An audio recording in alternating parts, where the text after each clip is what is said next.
Ya o te o folo fa fa talo fa tu Samoa I lau fa fo ma se fo o lau fa se so ngari vanga o la fiafi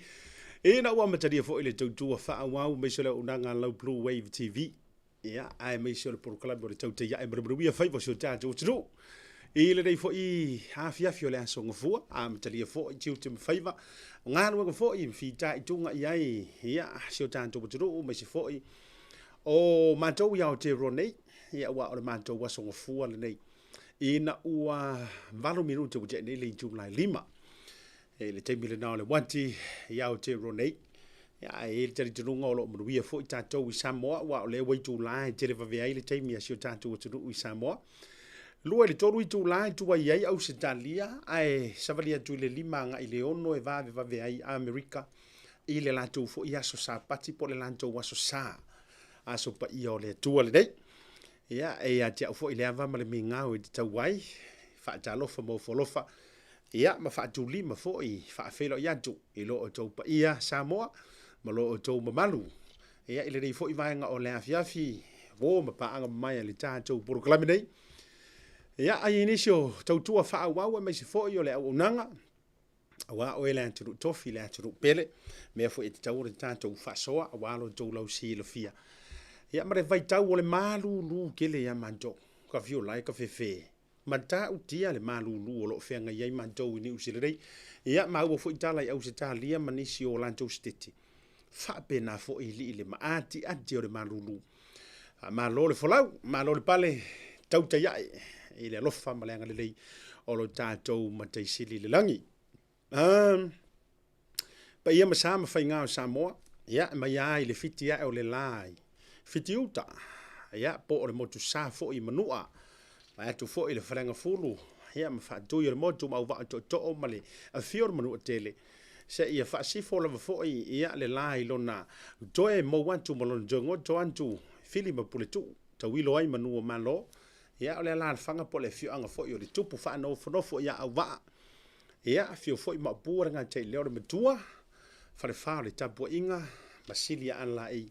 ia fa atalo fa mo folo fantu pa ia mamalu o Samoa no fa teni o tu sala ia wa masani ya tatu upu ia wa masani fo I lungo de proklame fusi leo le fau o malo pa yo ainga matama fo I mo lantu ainga o le fatu ainga tausi lea pui atu mo mapule o itu au malatau ainga ritai ma le va au fono ti o folo fa atalo fatu ia o le uta va ia to o le fa happy father's day ma ili to tele I mo America Samoa ma Hawaii fa pe foi is that right yeah fa maruia la sautama yo me vo ile ngi e a foi lot le ngofo ile tu la lo langi me tua tali mana malama ya po a fa pe o le fa mana tu mai tu po mo ho fo lo mau manuma ia fa manuia tu la se te before ile a fe mai ono lo tato fa talo fa malo ia fa talo fa mo fo lo fa tu ya ti o tu malava wo ma pa anga mai e fia fela o fa jalo fa feo yo le tala le leo I lanto wolo o faia le tatalo ana pongi launga ina ma le folo flaino le a fionga pa ia le tua e lima te ina mato matawina ai lo soifua ma lo wolo vivai fa talo fa July fata faita ulanga e fia e tau le ta uantua a o ai lava le kale sia kirisiano ile lalo langi nei ia po fea le tafor ke lope o lo e mafuta mai ai fa talofa ma o fa felo ia tu fa malo atu fa tai le la waino wa fionga le tua e mai solo to nafa mo to matafa yoi fa au pe I le aso ma le aso malanga ile na oni aso sa e fa ia io e fa tau nu wa ia nga luenga fo I matiu te ma matafa yoi au fa nga luenga le tua every day 24/7 io se vanga le fai au ia la e le o mala mai lona tofi tu lofu ia na fa pe ale ia ole sa e sa ola utala a o fa fe ngainga fa pa ia ina fa wina lo o e ve ma fai au every day of your life every minute every hour every second ia o ia fa fe ngainga te lau ngaina e te fautu ina e te tatalo ina e te anapongina me umaringa luenga le tua fa talo fa mo folo fatu ia te auto malava ia ile dei vanga fo o le fiafi fa solo lo fa talo fa ambesi fo na yo tama to ina malolo manu malo io fa fia ngainga malolo manu malo alo fa tele atu mo auto so nga lali Jeremia to ina la Jeremia le to ina ia masunu tumapu e fa pe fo ia la ko ingo Danielu mamea ia manisi au to ina malolo manu malo o le maua fo ia to tele au ngayo kamaya ia o te fa talo fa tu malo la vale pale malo fo ile to ia malo fie i lau tapu inga mau ia me se fo fa fia ngai ngo lo tawusuina li puvaio leola ia sunga to ina ioi o fionga isea o tamapa tele epikopo prestene so o se taulanginga o fualofa fa talo fatu ile nei vaenga foi ole a fiafi le tatou programe ia ona aduadu leo la ufa talo fa wale ka ke ia fa talo fa tamama tina matutua ioi talo sia lo tou soifua po e mafuta mai New Zealand nei tau tuanga ma o tou fai fa leila e malava lava nei tamama tina matutua o saure malulu ia a fa pe o Australia po so se ta for kelofi o folo fatu ma fa talo fatu i la tou tapo inga mau o tou le tou te faia le o pufo le e po le fala maula le molila maula le ula e oi ia ke le afo inga ua fa mangingo ma fai tau ese nisi le na upu ia a o le vaivaingo a si atama ile wingo le na fa matalanga o le upulea e fai le fare kapua ia ko inga malo makukua ioi o asoia e fa kausi o si o ai to tonu se fale o po tonu se ia ia le manga la fure nai au sai o ngat tonu ia e popo falala ia maula le ula po le mulila ia tau mafala ko kipi manga ia la ko ka Samoa matula fa bena matapu tapu ia le fa tama swali inga ale ngat tautai o ngat tai fale ia o tautai fo le tua vau fa taila le ala no fia avele upule le tapu inga mau na tua asina sina maloa le tapu ia ona afe mai fo ila ia le o le tatou fa malo lungo penga te failangi e mai se wo pa anga mai le tatou wa Blue TV e mai se programa o le tautai ia ele le vanga o le fiafi fa manu ya tu le Sautama a fa pe o le te vai tu le fa sa o mo le Sautama le nei America Australia Hawaii and American Samoa. Happy Father's Day. Ia te o tō mai a veo tō ni ta mai alo lofa i tina. A wale veo ko ka manga o le mea manga o ia. Ta lo fati se o tō fine i hasina ula vale. Ia le mafuta mai sina saula ulu, savainaya ula vale. Ia maunga tai. Le fa mafuta mai ia ma le tautonga le uso ia pepe maunga tai. Mole whanau i Australia. Sa mutangi lau tala mataena, mahalo lava le ono sa i lo fatu le uso, tō wha ia mataena. Ia, me se fo i o le nei vaenga o le afiafi ai ua vela se umor ka maloa. Pua fiti feto ai ma le tau maftanga, seti lau tongo, e whapea fo i la sunga pepe li, ka tai mo whamurianga maftanga.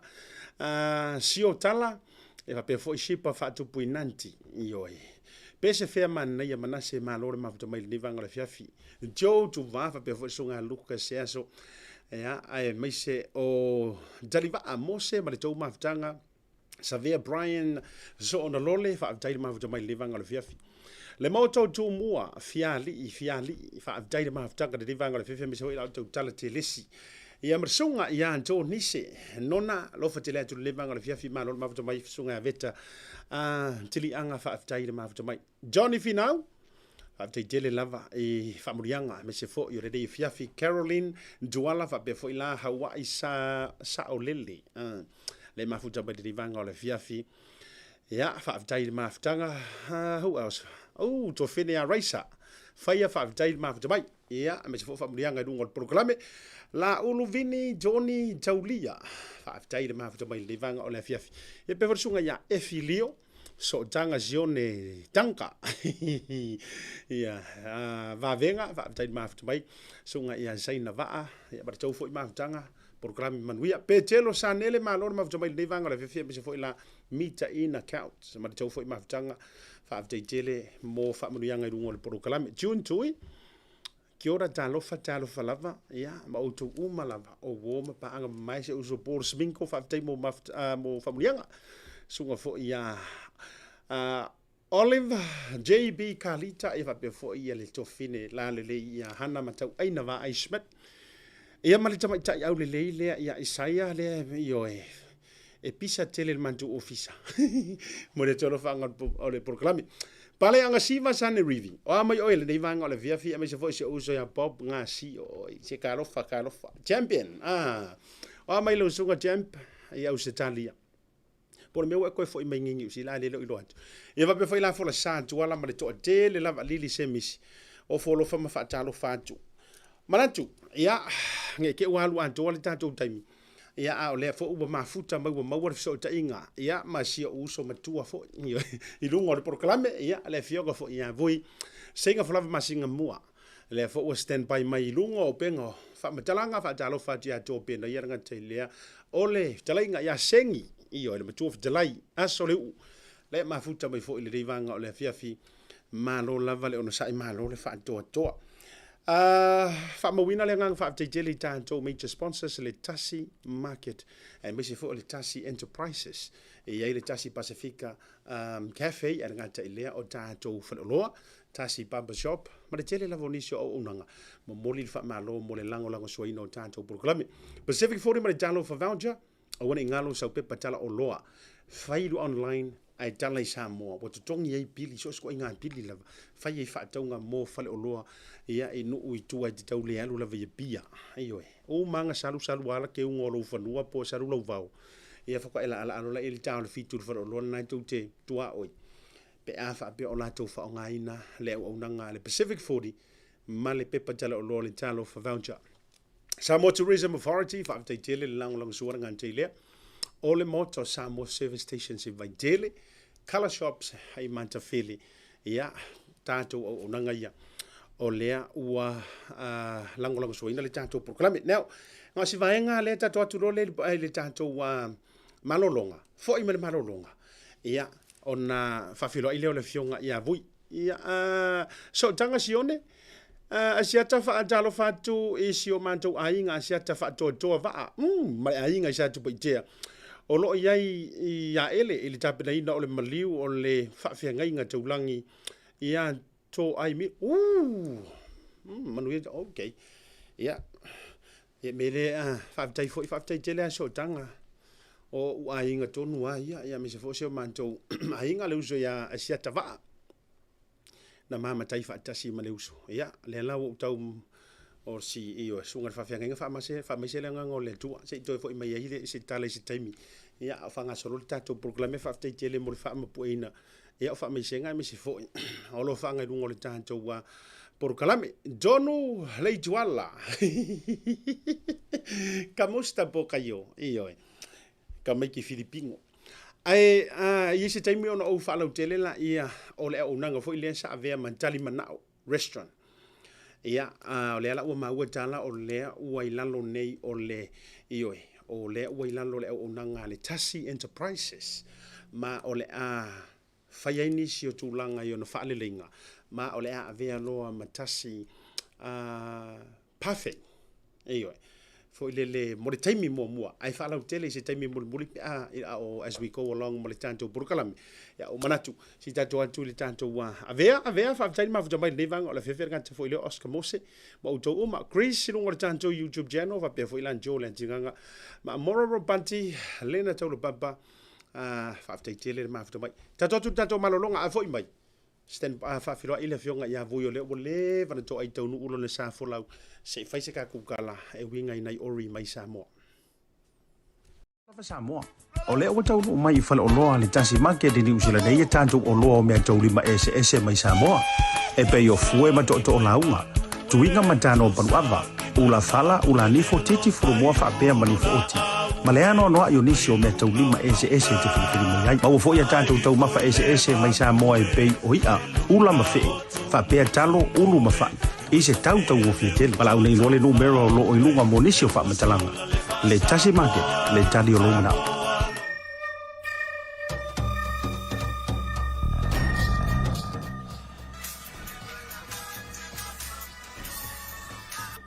Hello? Happy birthday, Us! Yeah, happy birthday din ko makiva. Say, may ka na mo vine ko ay. Pamang yung kulos fanga, umabakulong talo fanga celebrate los fanga o tamisina. Sorry, e fia po. Sorry. Nga may kasi los fanga o sini pe fia po. Uso, Thank you, kokongi me mro fufu. Yeah, okay, so for how so? Thanks, sis. Send love to the family. Okay, bro. I love you. Love you. Maloso. Oh, talo ko welcome to Thomas. Malo. Payment. Talo van WhatsApp.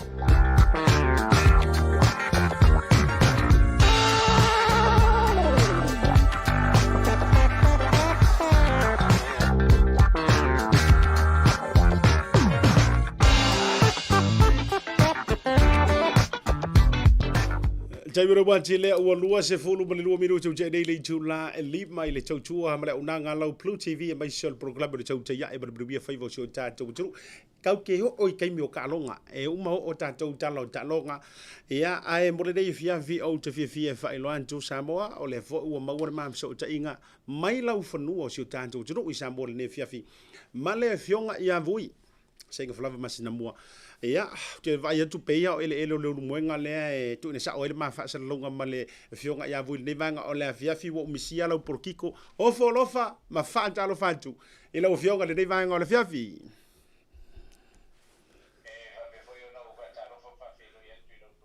Pai malaya asiata ya ai fa pe fo yo no fatalo fatu le sunga ya rai ya ai me se fo yo le pulenga ma le o finga luenga ale Bluwave LTD le nga te leo le fa fonga anga lo tatu tunu le fita fa fonga ya ile nei fo I Vaega o le tau fiafi ai matou I Samoa nei pe ona e sila mai o tu atu ma nei o le a fo yo le nga ngai fo le lai lo na no fuanga I le motu I sala fai ya ai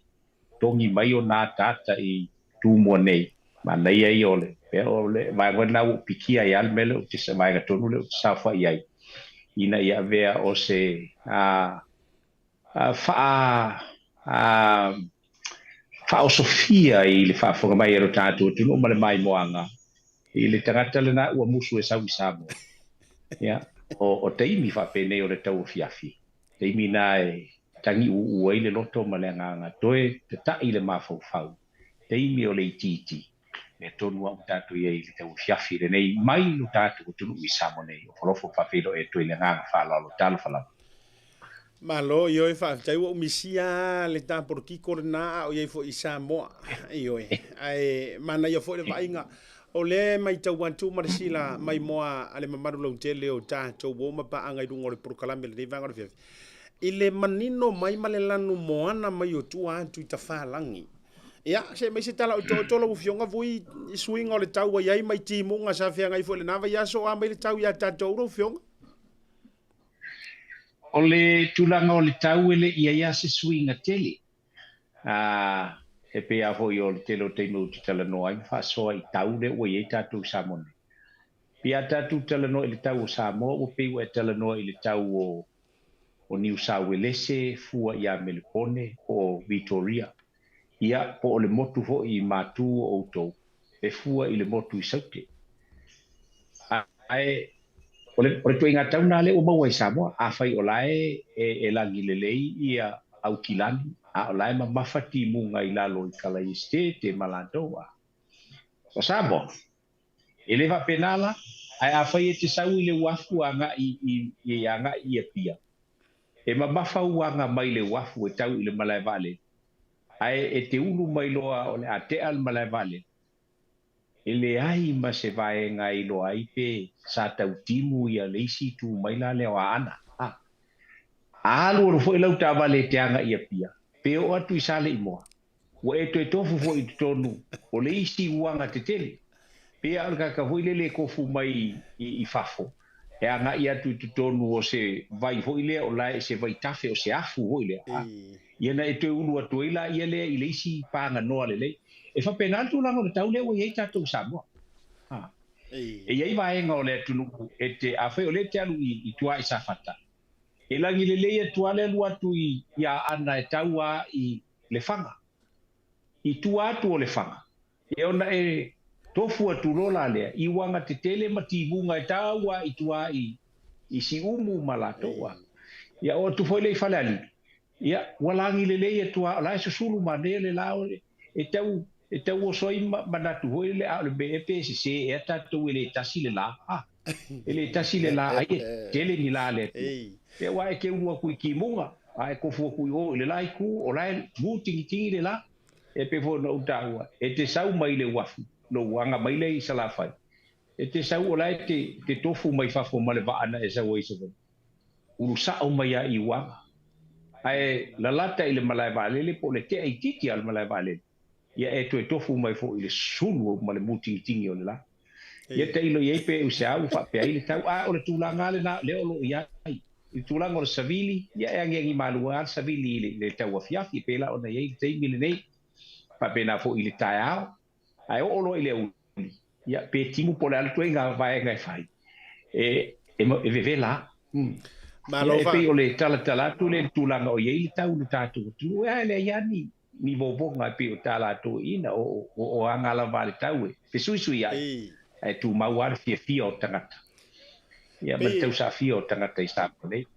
Pe tau atangia mai lau sau noanga fo ile le pi tau fai mamano le la ya o tau le muenga a ya ana yo pe fenga le pe e timu mai se pito pe a o po le wingo lau tala tu o se tu malo e fa manu ina ia te ilo wai le ilo ta tu pe fa fio na fuar fa manu ina a fa ia tu le Vaega la pa ua le timunga fa mai a ela no matu ua ngo fa manu a fa tu fo le Vaega la su su le la fa mai e longo fia le Vaega o li tu malo ele le tangata o la su ye le la ina ia fa ngo fia nga luen fa o le aso tulang ia e fua el kaka ia pe atimu o le tulang le le a la tulang le le pe a ho tala to ina a mai se ho io ni si le au fa nga luen ia ele fa pe a talo ile tu au mai le la au mai le tu le timu fa pe le ite le tu ia oi awa la ho si le fie le tu o te le na la ia si au mai fo i wanga la tu si tali mai te talo le au foi fatto o uma tali mai le a fo ile le o sofia o le la ia ite talo ho ia le au fai mala to ina ia to fi mali le asoma tu la ngalangi le ia si kali mai fo ile ku ia le au foi fa ko anga pi fa penale wingole o le soifuanga asiata e peona e saunoma talai fo'i ai malo fa tai tele lava o le tu langa la walunga o lo manuia tanto masio tanto wajiro o le ata fanga solo le niso mata upu manantu fo'i e fa dia iso finangano ile nei vanga o le afiafi be se tamata mai nai mata upu tau le fa masinonga ma tu la fono le ano o tau va vai tu ai la si tamata mo mai so finangano lau tele le tulanga le ua mawai le ua ta oto iai ua maua le loia foi le tula i mo le sunga ia ma le paulo po king fai popo a le te vai atu le loia ele se tamai loia foi le tau loia fou pe tulang o le laui au loia ai no vai atu foi le verso de nei o share solo mai nisi ia ni tala mai au setalia eu te le lopo mo wai sau update e tulanga foi le fa pe mai o la o finally wa la o la ma fai ona mai avatu Samoa ia le sunga ia tala paunga foi ona pe yo cases ia so tai now o le asina update mai tatou Samoa no nai Samoa te roi te le atu le tulanga information solo e moa masina update tala no mai a king fai popo ia ai mai se foi la o le tape na yo le toi fa foi ia to tala paunga lo fionga Halo fa taia siata sama tala no ma king fai popo ile aso asto na ilen nei na bala au mai ia te sau ho ia ta ua ma tu fale sa na suma ile le uso ia o vili le ma tala no ia ma fa so fo ia mai ro na finangalo na o le aso fua ia o le aso la le o le a papeon ia e tele lava ia Vaega sa ama peona ona tuatungi ai a sa o talanoa la foi fa so ile uso ina ia mau pelo na loto tele ma ia maualo na talitonu ai ia awa a fai ele fai on talitonu ia ele foi la ona ia i se talitonu nga o tangata ia te ia a fai ele ia te ia lona lava talitonu nga i mea uma lava o ia talanoa ai i le tonu ma le whamaon, ina winga i whamaon ia teia. Ia, mala utala la na whai iai, e pe ia wana o se mo o ngā whai wawale hoi lea na ave iai leuso watu ia e fōlinga mai o lea ua toe taunu uai ia le ingoa o le tama o Samoa na ngalo o ata o tau lelei ia le tūlanga i pe ona iai fua ile piki lava e le whaamasinonga ia le lo ia pe au na e saunoa asiata ma pa ufo ia ili tofa o le lo ia ua matua i longa lo na tula i mai i teimi fo o asa mai e le tutua i le tua sama o Tasi ia te walumanga o whaamasinonga ia e pei lava o ia lava lea sa la walunga i le umalava whatasi aima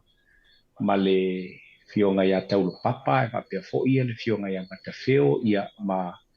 le tamaitai fo ia Jan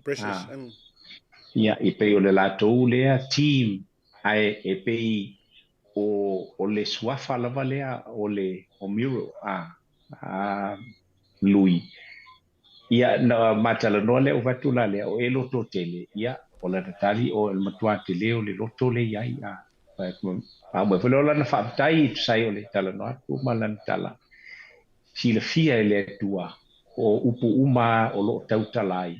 o le moni ma le famao pato le famao ni landa o le tua lea foi ua au mai ale feelinga ua fili ile tausala lea e na te fafoi ina ia lo na fa moe ma o ie le talitonunga e tua i man e tau i manu le fa moe ia na ia ta ua foi la ia lana whaafitai ona o lea ua tau ia ona mo ia ina ia o mai Samoa ia le sunga ho ia talapaunga ona ole ia na te whaafitai ai ho ia le fionga i te maita i loia sili malona ofisa male matanga luenga ole loia sili ia ona ua mawhai ona au maia ma whaafai ngofia ina ia ile upu whaapalangi ho le extradite mai ia ai fo ia talapaunga e leanga e olona teltonunga he is part o le case le ale mafaiona maua uma ia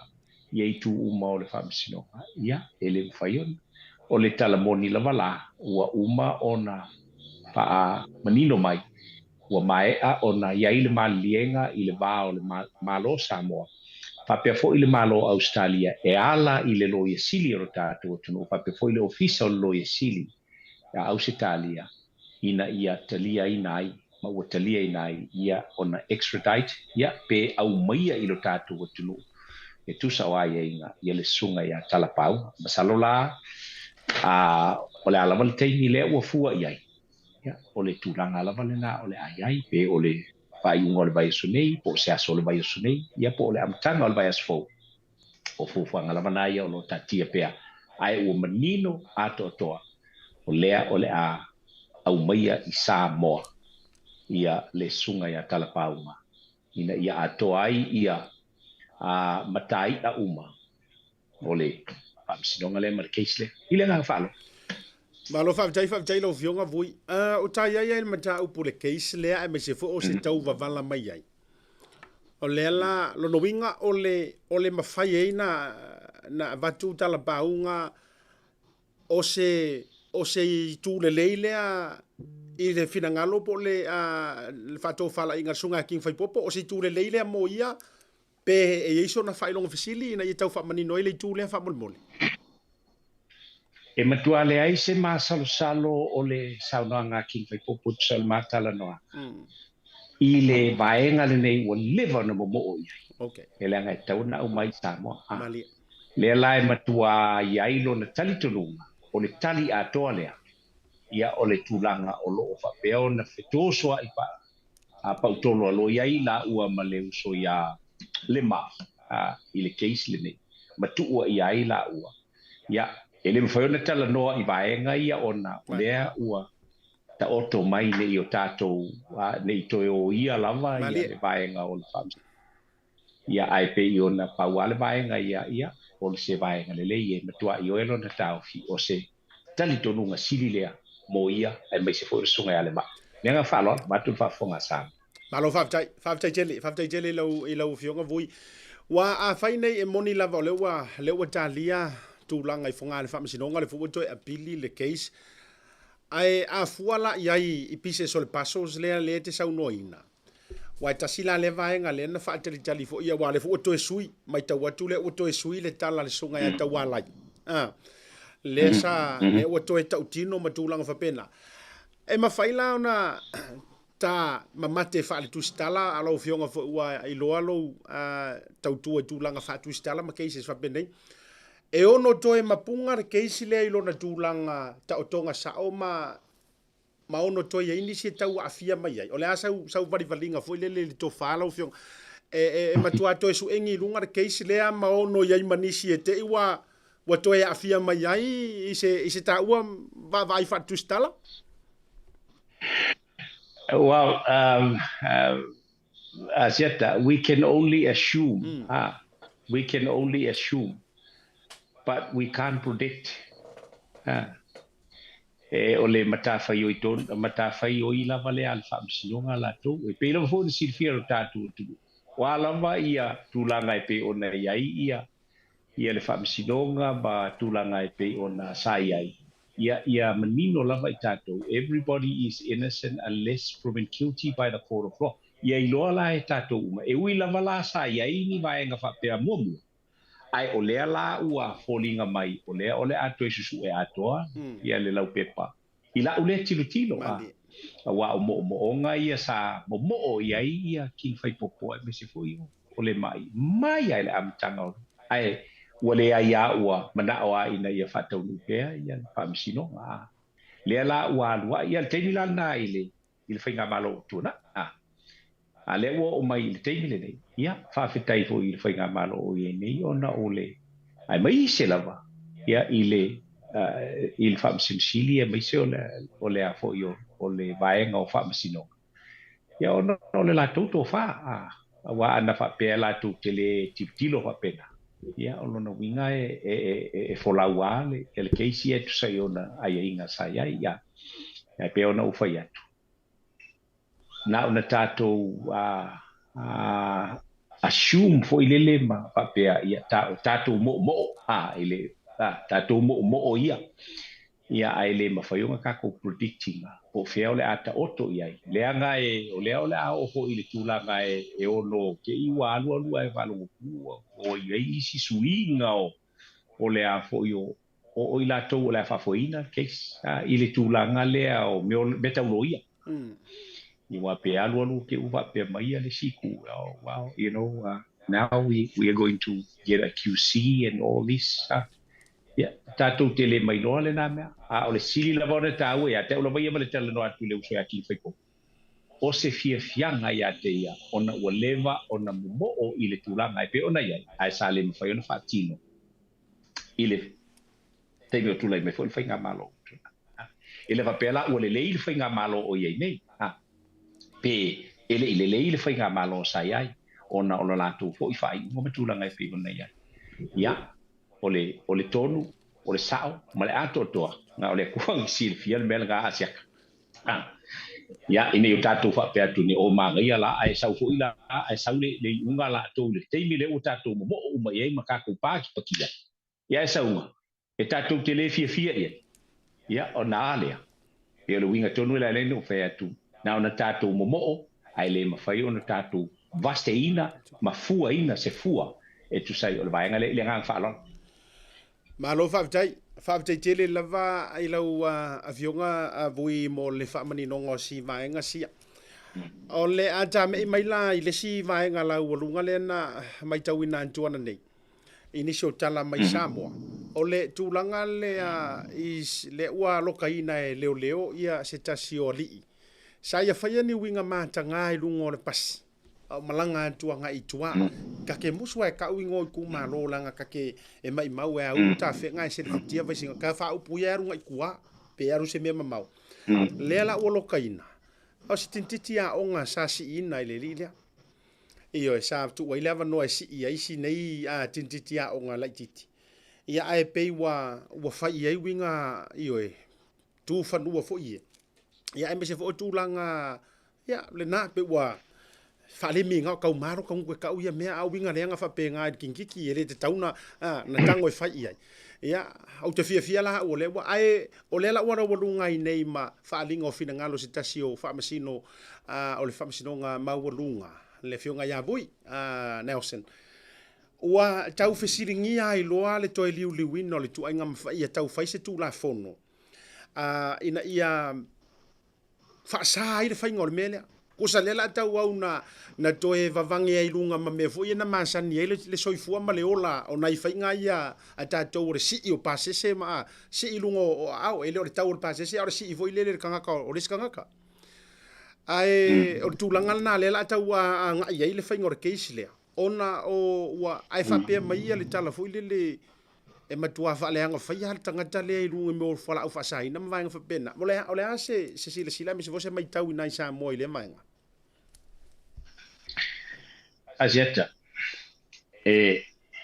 Masalo afa pe o lai fa fonga mai le tunu uma o e toi tilo i o kalama mai la vai tau sanga e tele ua tuana i o mai a i. Ele i leva atuan pe o te misata to i sa monei na. Sa o toi ta ua i fo i le mele vaenga tonu ale nei. Na matua i o makua i o i luma o le akua le ika o loko. Ele ita la lo uloto anga i le tangata na faial. Ai ua ita tele lo uloto anga i tula fono. Le anga a pena vetu. A oro Samoa e te tilo i a polo kalama, me o vaenga sa o talanoa. O vaenga se inga makua i o sasanga lava. Le ao o nga makua kapu lava. Le si inga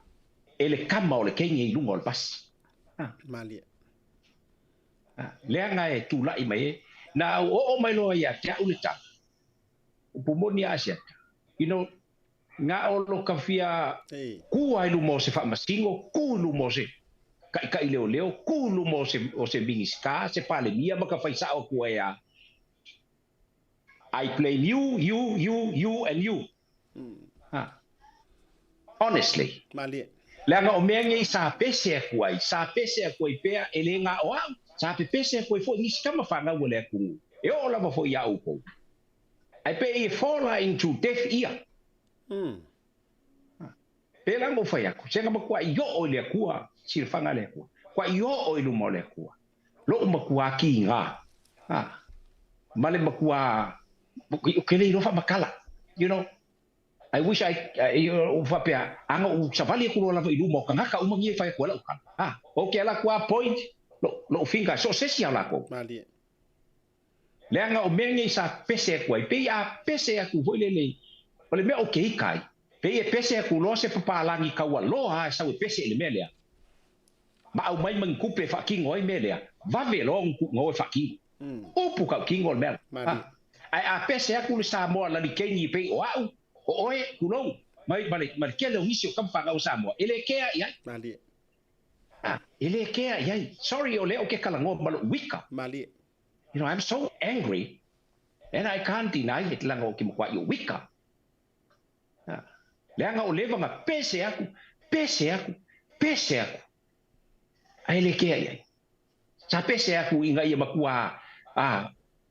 ka ofi la vale mele ole pai vo e ka ku ngofo ngi kai au ai vai ku em bo ai I me fa malama o ka vale o pasi wa ngofo mai ai a le fesilina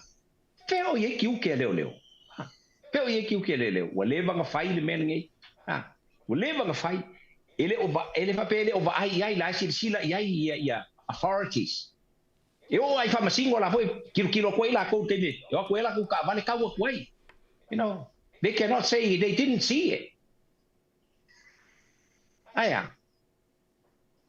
se lo nga o mai malo o fa kasima balu nga kupe fa pe mai o ke Samoa o le mea lea ua kakau nga kapu o le mea lea ua kakau nga fai a waku kupe lea fa king oi le mea lea mfai ei ya o onga o mea ngi fa pea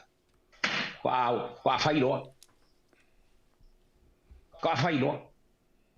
ai a pese aku le Samoa le ka ua loa e pe o oe o kaku umangi pe pese ya ma se si fa longo mai ai sia wa le se me mawa kan ko nga le se mal pia la ka ko me amau e mawa la mi fa longo e vui ma longa fa sa fa Fasa vale ai pe ia da be fa lo fu ka kuma sa ya sia kai mo fu nga be ala ya Mali. then pe alu pu ma sa ngele tu sei lo nga ku pu fa le belave pa ko ala nga be lo fa pe mai ole mele ko fa yo mele ko fa yo mele ko fa yo nga ya na nga le la kula I mai le luma ma se makapa o ska ka inga o pu mongi Mali. le alor kala le ba pese ko le ba pese fa fia ko a fai ola asi e sana si se kenge kiki lungo se kamaloa po se kama po aila ya mele sawe si you know e kai mi wa kango fo kwa le la ban ka vale pia ke au kala ku kauso se pasia e fai ala kakala ile kakala su paka sen bai alu kenge le si kenge le wala ala ku for kenge ke fai kenge le si kama Mali. ile fe kau you know o kiuke ia e o ai a maka mai le pasi kaunga molia o ka o le pasi kaunga molia o supakako kaunga molia whoever e o nga ka le fucking on man kaunga molia and I hope my dear friend the commissioner of police is listening and also the minister of police because it is not funny imaku ngekengiki it is not funny ionga ainga. It is not funny ionga uso, ionga ukuangangi, you know. But I hope. Ya masalo foi la ngoi ngei ngo le usa ngol fa msing. Pa pe o ka nga ma. Ai ao kilo ye. Nga pe pese ma, ngo pese ma le mel ngei. Pe pese mai o ko le mel ngei. I fia ka usa ngo ko. So I'm sorry, you know. Malu. It's quite a very annoying news to me, to be honest. Ya, ilang ang follow siya ka. Malu faftai. Mamay, ang kinga. Le, it could be my daughter. It can be my daughter. Yeah, but yes. O lewa faftai lo fira ngalo lo fionga vui. O le taua I o le maale ale I o le mata upule nei ai faftai lo langa o le matua lo fa o le matua sai a sai le matua e sai ona o le lo fa le asisi o le proclame foi nei o le to tele o ila to matua ma ila to fai fa nau ma lo fo o le ke va vai ku nga o e sa no no to ya to su e mai le article le wala nga lai au mai sa mo la observer la mai sa mo global media ma ila to tolu masina le fa pui pui ai ia ma community hours for ye a leu te fai tau atu o se furu kasi a so talu ona mai ala na sianga mio fa le kongu le na fai isi tintiti le a le fo ilana to e mawai o possessions fo ile le o fala fa sainga wai kasi la le ma fu anga ua matua le ai se o la fo ile le fetala I ma se mingau ona fo la matua fa tumulia le tino ile tulanga fo ile le fola au fa sainga o makwale ase kapasa le ola le poia le ala wa mai ia tia fo ia ile matanga wengo le le fionga fo le minister wa ka kau fo inga ko ilo tu ai nga fa salanga ia e voi pe yo ka ko ni usila wa ta tauna e mamafa ku ku ai nga ku langa tu la avatu le ngana fa fengo fie mo le lauteli e mamafa ku le koso kenge le jamo lest ma me fa pena e mamafa ku ngai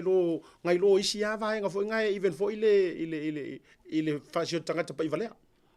e saka kaunga maku ai fa mamafa sa mala le melia ia vai o le tati faita o tu pe o le fo si ele li o le me o fo lo ko I e se fa kwala la u fa so ngai o le me la ta o fo lo ko lo o fa mai matua tu mu sai le pasi le tai au le sa we alu ba le pe usu le o nga ia si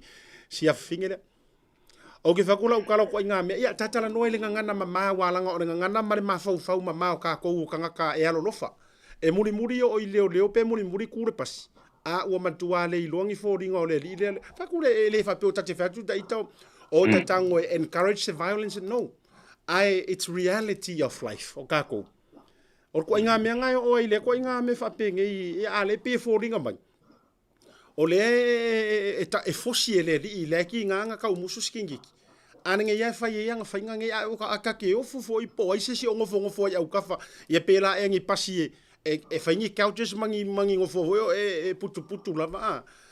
o fa tu puina le tulanga le popoi ia e uio le ai fa tai lo fina ngalo manino ele nei vai ngola fiafi ia le ufa fa pui mo le tolu masina to me 3 months not even enough ia e uio le na e sa o ilo Asiata, that's a joke. That is a joke, honestly. Ole ke ngiki ngai. E ola ua fasia longa faku maonga mafaunga maona langona e o ai lochi. E taulo iaio e tau iai e na te langona, you know. How can a guy be given a good lesson? Be taught a good lesson. I le koru masinga e whawhatupui. Pea ngai sa ngoa, pea ngai ngā paur ko wha siaka. Ia kungu I whafo a. O le child molestation, o e kako kalangoa ngā I lunga I kongia I whapupui molo. More than 5 years. Pulele uma. You know, 3 months. It's a joke. Honestly, it's a joke. Okay. So atou ia ole mele vai tauna ne ia fa fonga mai go ia le tai ole tunu e mai se foi ole kapeneta mal fai ga malo. Please do something about this. This is a joke. You know. Malo, ma fau o au ko fa ga le ku puer mele. How do you feel? O I mapo fofa pe o fanga o le ku no fanga o ko le fai ku la fo then fai se fua inga ia kala fe ngai le ma le fa le ngai inga o le kamali anga o le gei kengi kiki a wai ku pe lo faku ia le aule e o aile e unga me foi le ua kula I mai ele ko fia kalangoa ise o la o I ka mai ki le lei makama le lei ele lei o la ko o la kau ele anga u makama o le anga mali makanga o la you know just say but it's not enough nga falo malo fa tele lo fionga ia o le vaenga muli la ta fea ona o le wa to ai tau nu ia isia u malo I le tanto officer I le tau le ono o le fionga ia Toleafoa antele Aiolupo ma le tofa ia Aumua to vaenga ia o le uma ona fa solo le se fai se fa tala no nga wa fo I wa o le mai tau watu to fia mai le tato manu Samoa ia nga te le ni so vaenga o la kapi ai o le tulanga I tante fa si fo mai ai o le upuale o mai ia le alu sa no mai o ai mai sel fasili mai I la tole fia auto va atu kele ka kam siri me ka asia ta ma faina e fa matala mai o le hale ku ai nga taunga tale ta te fa longo le soifuanga ia o va ku kai kai se ka ka ngi usila ngai lo Samoa ia ai le lo va tu e lungo de tampor kalame ia a tonu sau no nga e ma faina e tau tala mai ai le tulanga o lo ia Samoa e me se fo ia it's a issue mo le langi a tolo fia ngai e se a fo i tato usio tato watunu well fai ona fa matala le vaenga le asiata e wai ata tu tala noa a ngai mafua me umanga ile minimum wage ile tatu tunu I Samoa le tupe mau al tanga ta fai ngaluenga ina fua ia me umane ya o le tatu fa pay for ole o mo kwa ka un karso honestly ai ata tu no fo mafua ngai ile tulanga pe o ia I New Zealand Australia mai sia tunu o larolangi tatu fa pele lai paleng because tatu te no fo la fua ngai ile foreign exchange le tauna au mai ai tunu ula au mai lo la ia le tu mai le tatu tupe ia au fai ola au mai kala Amerika la fa ka u mai longa wi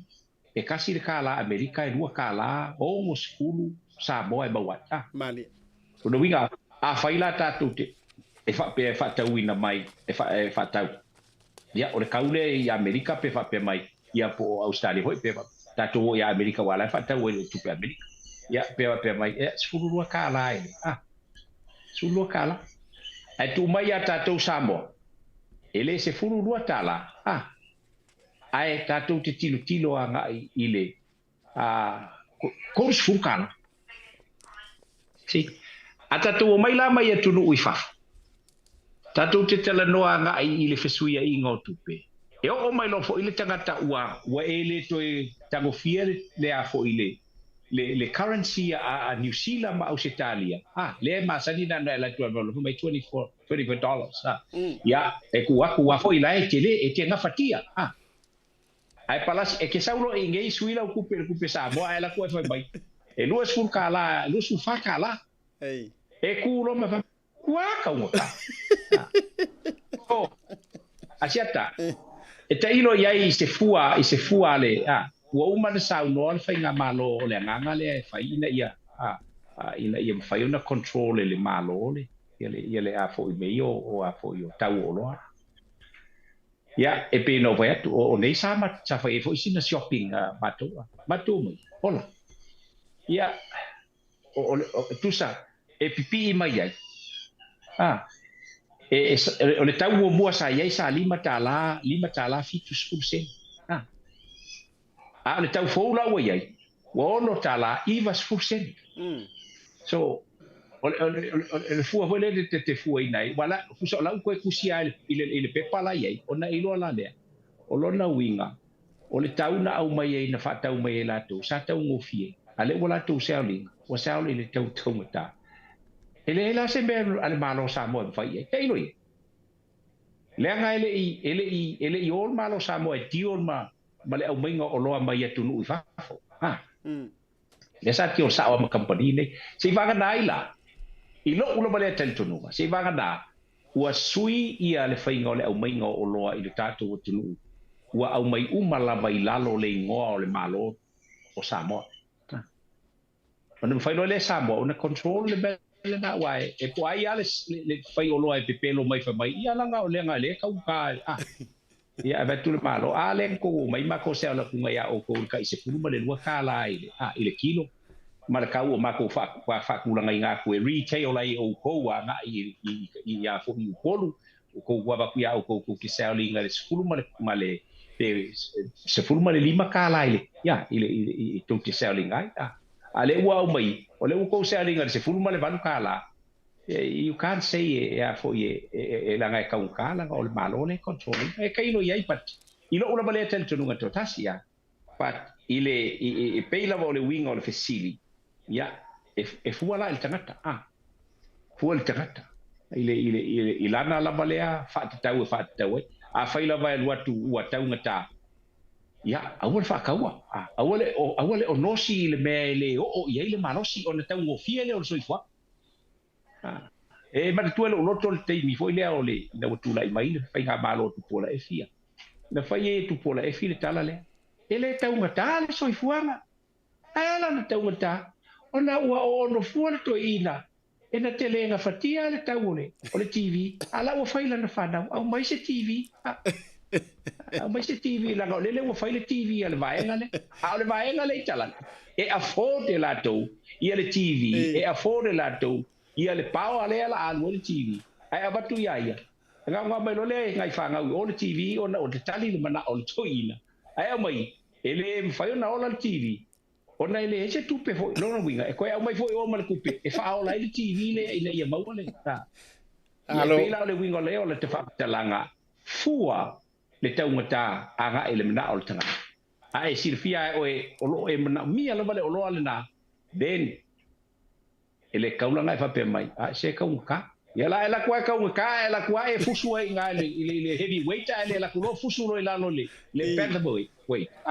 ya ila nga fa lo fatu fa ponga ba lo tatu tino alo va tai pule asta de la na va Malo. Fa Fa tajele lo fioka vui tu soli ta fa tele no ka de manga o le fiafi ono le woto ai tau no le office nei ia nisi fo yo malo fa wa uri tele no ai ta longa langa o leve vesi de be ka longa ke miringe ai poli fa malo mana fa tajele le fiafi mo fa staff so tainga la so taiao pa tai mi fa tu langa ino le va so ita o toka ia ai mo moli alfa malo ia te o fo i pola wo fionga tu sai fo yo Vaega o lo to na mai tono sa tatu o tunu ia mo foi lo soi fu lau de lei ia wa de pare fia ngai ai mo fai va lo fia au ele ngata fo le tulanga ua filifili ai oe ia e fainga malo te ngalu ai foi i te tono le committee fa foi ia ale pulenga le swa vai ia me se foi so tiu te tono so tatu o tunu ia fa mania le tu te taimo le fia fia lo fionga aloha te asiata ia tatu fa penan fai ai pe ala o li inga o ku pe ali avele mal ko lu ngai ya vai el makuselau el makuselau ka usanga ka usanga fo ya ko anga nge fa ma ko nge ka ko mafka ngai i New Zealand ya ai mol terminei alo fatu na eu uso ya pa pena fo i lauto fa sia tamale pa i ol tatu tunu ya yese ale wo lauto fa fo ngai sai o se vai vai ngo nei la fo inu le aina ya ai mai samo nei lauto ma san nei Vui Seigafolava Masinamua mai Samoa pasoi fui ia fa te jele la tata tu malolonga foi mai fa filo ia le fionga ia Toleafoa Aiolupo antele Aiolupo ia male to fa o mo to Vaega i rungo le tanto porkalami ma se siaki po sa le prestino le blues fionga le pepe i rungo le tanto porkalami mai fa salong fa business nei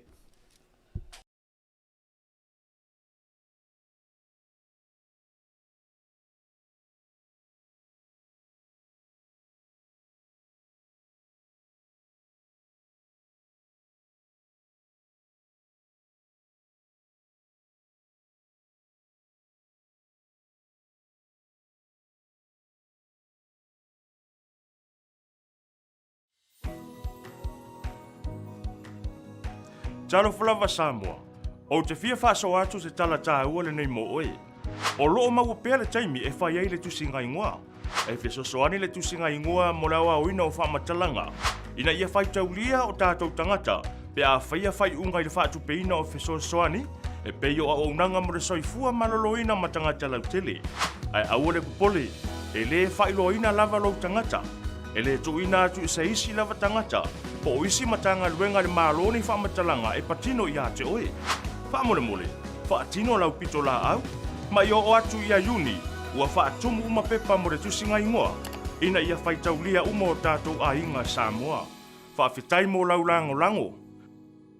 Mo nisi whamatalanga, tangai i le www.census.govt.nz, pe vili le o varu selau, lua tolu ono, fitu varu fitu. The Color Shop in Maota can brighten up every aspect of your life, from interior to exterior. You can change the look of any project you have, from auto to home, around the yard, and everywhere else. Bring color to life with our selection of the best paint. Come check us out, because we're more than just paint. We got bush knives and a whole lot more. We're the folks that will help you kick that drab right out. So come into the Color Shop in Maota. Call us on 25577 or 21527. Drop an email to cs.creston@gmail.com.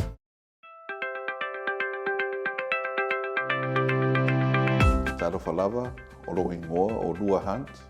o se tasi o Tasi Market mai le Pacifica Family Health Group. Ua lata mai le tau marulu ma ua ngā solo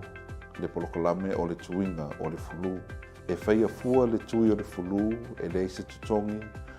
mo so se isi e ono fulu lima tausanga a ngai lunga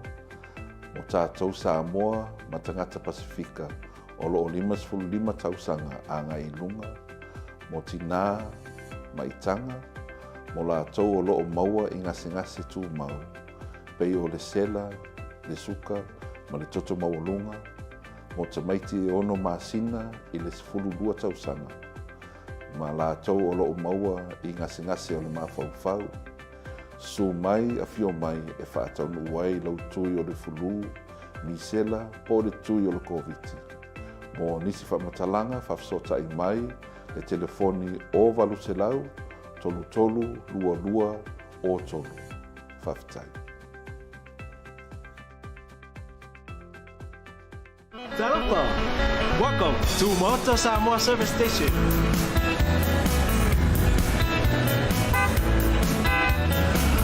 Talofa! Talofa! Talofa. Talofa. Talofa! Talofa! Talofa. Talofa!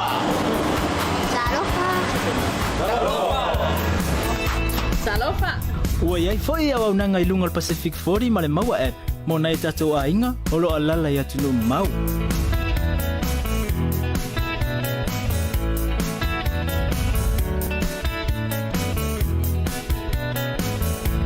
Tonte Pia Pia Elona Pia Moa Samoa. Tautai love your mind. We will see you again. God bless.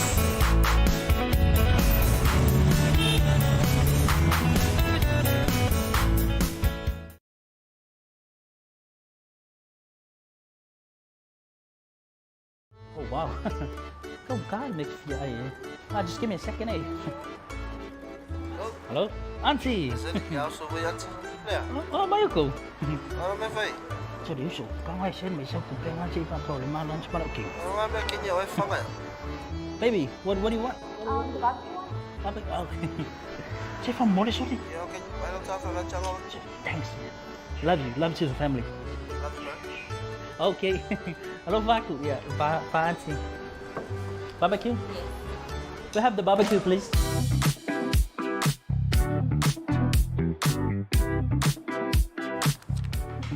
Tautai voucher. Thanks, Tautai voucher. You know how much I love you? No? No.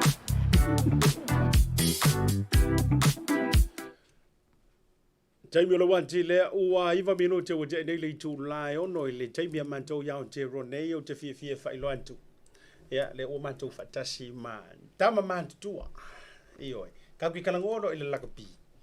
O ingoa he mua mai lunga, to o vaenga, antele Aiolupo. Kulou i tu taulangi ma suafa te tele. Ia, ua whaapaleina i foi. Pa io ainga e me se foi o fioanga manu. Ya, le uma tu fatasi ma ma o le fiu fa kalili sima ko kama rungo le sum le yo soma. Ai yo le. Ya, fa vera ya tu la wa. Te le ga umua to o vaega. Ya, le to tau fa iloina ya e also good to have. Finally le fa ko mo anu po le lo. Ya la ufionga Toleafoa, la ufionga le fascina Toleafoa antele Aiolupo i lungo programa. Ma no se fu mo. Ya, se fu mo ni foi lau talinga siata. Ya, ma se foi le ua mau mai le siu po le ua pe ai o le fiafini ya fa talo fo mo fa felo joy foi lo tlainga ma se foi le si mai mo foi o tato tunu nei tuna fiafi ya ma lo so fo mo ma langi ma ya a fiafi ma ruia langa leo le tua Toleafoa ya ka foi fa caro fa lo siata ma ya foi ya mo nge me se le ia fa fonga ta poi me foi a Samoa mo mai ia ni fa salong o fia la langi le mo mai fa talo fatu malo le so fo la ola ofisi mo mo fi avantu au ki rope ka wa tali e au mo le ofisi ai sa la inga pe au le ya ku mengi o po o ngai ro mengi o rasta ma me o le au fa fili ma ola so se tali sa o mai lo roto foi de ele va pe la ro po no va pe la o mo voi kai mi o rasta o kai mi voi ngi o la po o mo kai mi o rasta ma hipia nga na pi manga ya kuru po nga ne lo kwa la manga el ma le ko ya pe lo rasta voi ya so ya la mane rasta vo ku nga lo ngo ya mai le ya so i fai va la u fio Toleafoa o fia ma sangi la ole io tu la nga foi va la winga fo wa o mo ingia ku ngolo nga lu e me mo la ya me se foi lo le ai no mo ni la fa fta ma lo fa fetai ya ta lia le fionga hele au pepe ia mela le mau mo pesking el plus to inga pesking la ia pe ale mangu ia le au nga pe le o le sa fa o ta la italo a ta lo fa to le to le lungo programa le ma futa mai le fionga va suanga la limito le fo fa ta lo va foi va suanga lo so le mi ya ai la tato amata walanga o mua sa ma por kala me stasi fo ma fa atanong ai mana yo le mo mai le venore fionga ia Toleafoa and Aiolupo ia nga wa ko fa visili asi to fa manatu lo fionga Toleafoa ola fo ile ru ai taimi ola tau sanga ola ru ai taimi ole ale ru ai ta longa le na ta aloi mo le tatu au tele le manu Samoa ia ola fo ile tau sanga ma le ta longa la fo ina your last one mo le tau le tatu tunu ia fa kai mo le si ia o me fo fa si le ai wo va ke le con casto lo ka ma fa wai ia e pese me male afe mo ku con casto la vesile me con casto o mo melanga ia ai o se me ia o sa wa o ngai nei si le ke mina ia ke ta o me unga singa se ia se matama po le valu lua na sa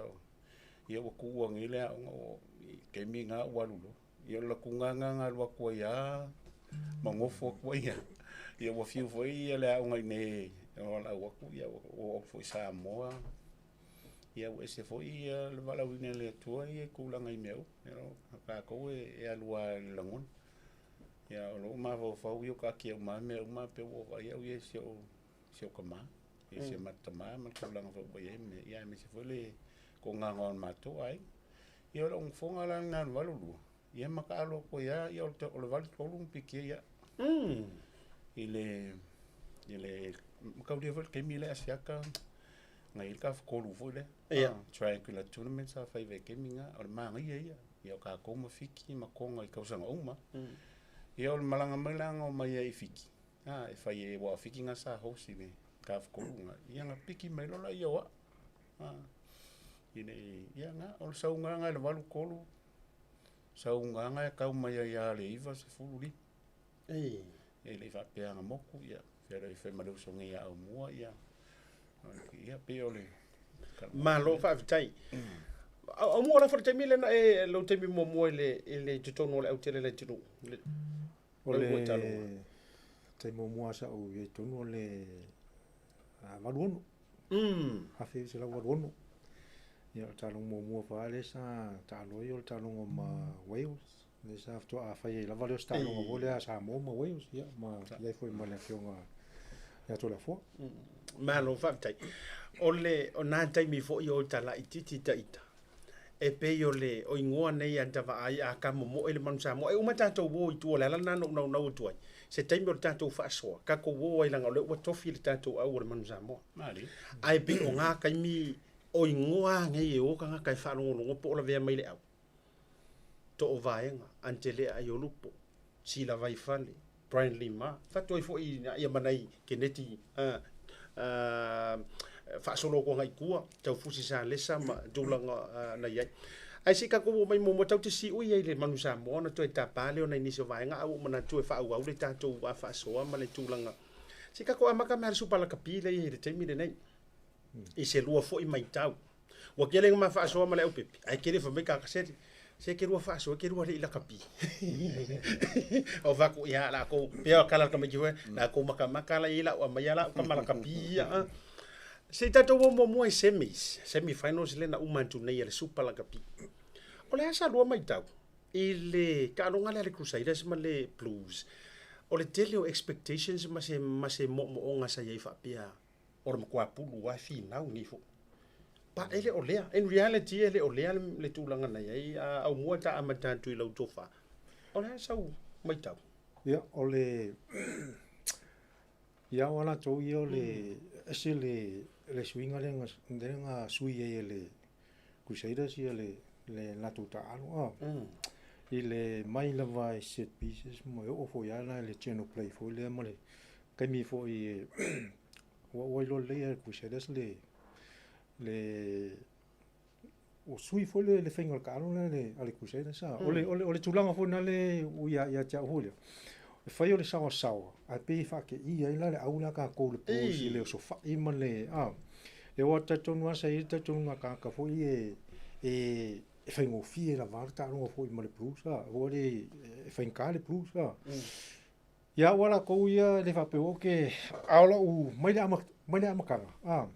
amakanga la masa lua fainga so o le Crusaders sa ia sa e foi na ia o foi sa mato yo fatu foi le ia foka amaka ka misanga o ke ia o inkalesi ke le au na le Crusaders foi o ngole ole whainga fo ole lako ka aloa o mea ke mai kaunga I au I e lua ma sia au I e lua New Zealand Crusaders male Chiefs makanga na vole season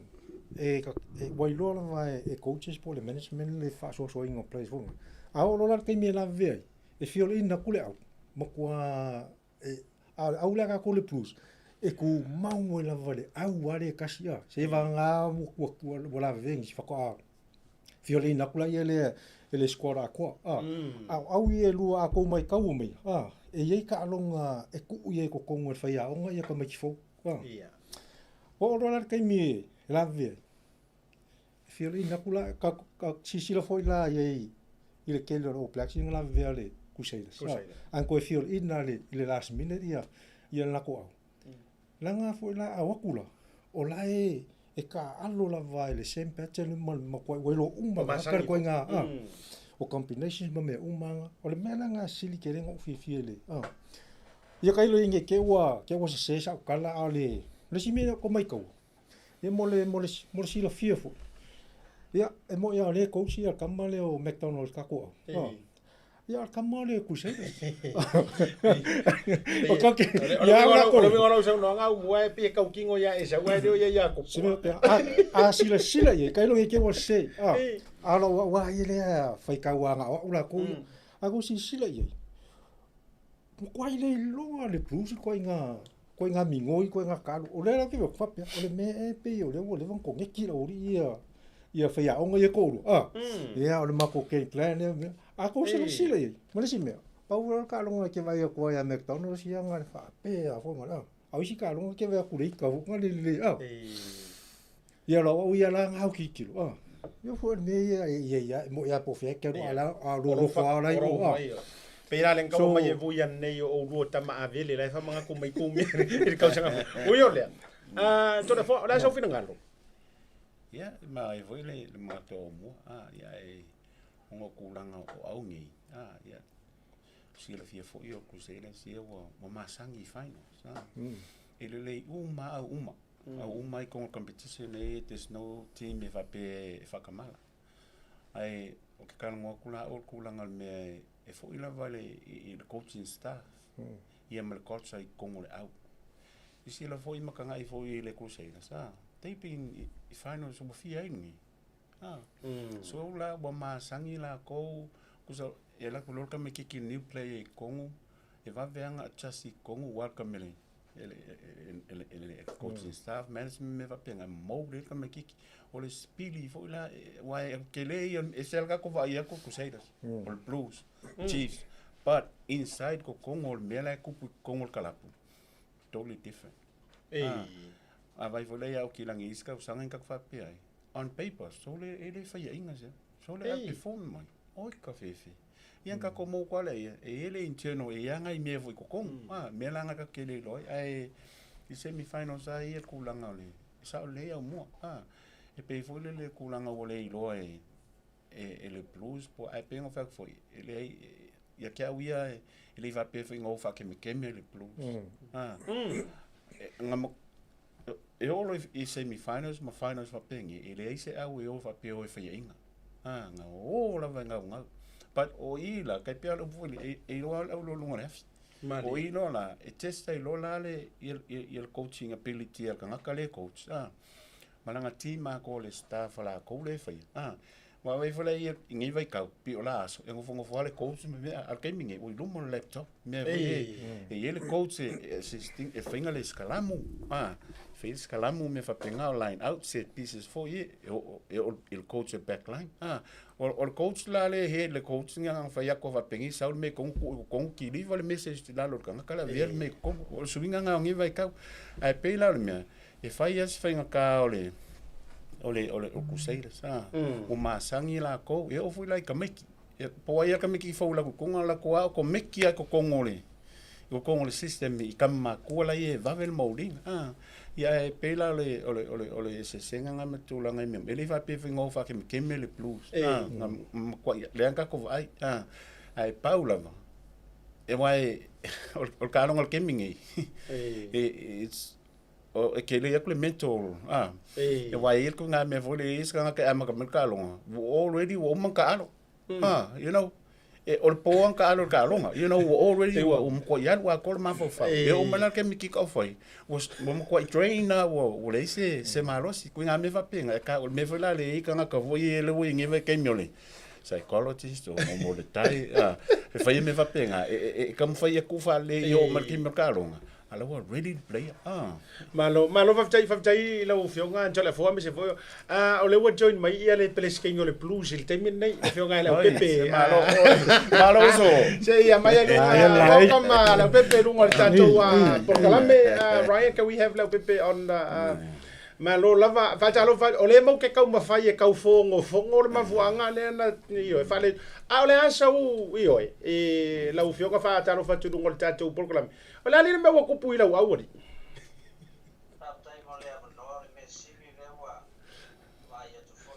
Wa toa ia to sa male. Fionga ya Aumua ia ma Toleafoa. Asa tauna mai vai ason teni temin fale ton wele awole hurricanes ya le fato le ka ke perma ko wa wi. Malozo. Malo vo ya te uruale fa no ino lo tai mi mole. Poka la Tautai ai nei as fatalo fatful pa yo Samoa o lo mafuta mai le tatu poka la me ia mana ia tele faso Aumua te yo le tau mo mai e pe e se conspiracy le tuo i va nei coaches e sa wa kala fa finge kadia le me no au ia sa no ia ole vaenga ta wala ia ole wa ma o mai atu ya talonga ya o lewa peu to mo voni mana tu le no wala mo plexi ola vo ye nei tama se mato o la wa se kaimi na tanto to mai la ngala va vea mai ta te yo ese la le me ane aka ko ole mai ole va se maka ko yo mai i ko o tatu ye semi finals ole wingo la dala Aumua ma Toleafoa le fa fora wipi we were waiting for a tough game. Na whakarikari you know, ole Chiefs, Crusaders, Blues, Brumbies kuso o awaya nga toppinga mai lava le supala kapi. O telefa pe fu te fa tu langa ole me fu yo ka kira ngonga ro ka roko ole ka ke ngofo au gilangi ka kere fia ko ilalo fo yo ka ke ngofo pe ata tu tala noa nei I ai matulanga fa pena.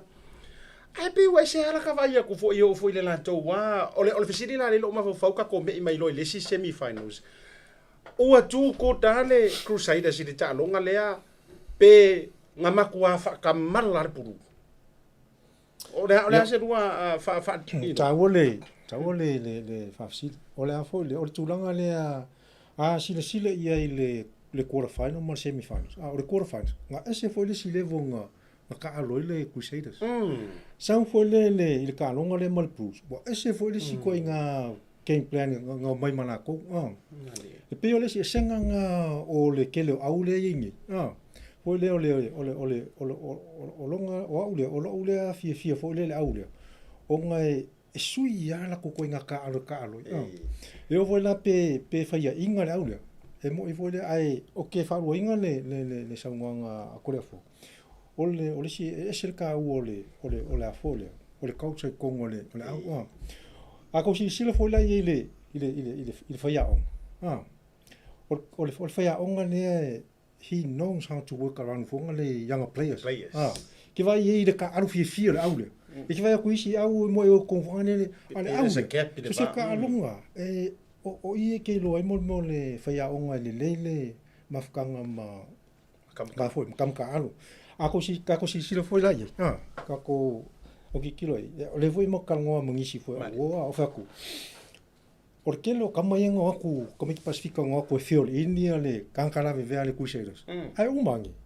o plex ai nga ai le yengi la ko konkalake aku si sila ye ka pela kama fiki leo nenga wingi eu for kam fiki lenga props e lo ku wini kong ya kama le fiki lenga wingi nenga no ku I Waikato ai nga ko fiol India ka kala ve ai aku o ila e noi ongo o le kele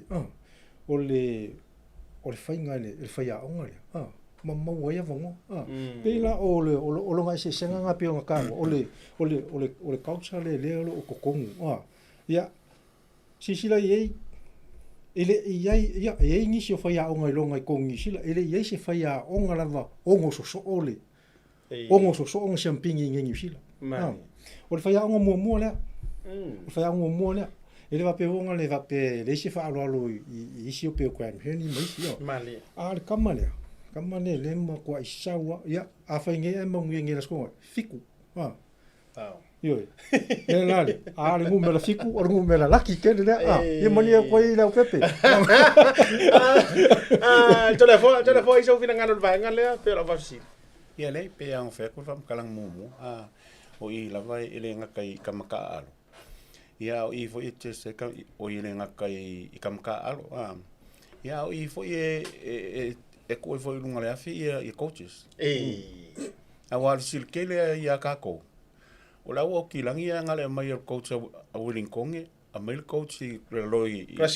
rice a fe coaches i ngoi kilangi o silkele ala nga ka un kali ka ko akila nice o ngala ka o ya ka ko ka kilo o le me ko mo nga ka fa sa a before ele isa o isi me wa ke lo la mala ke le me va penga ya vai volei ya o le mai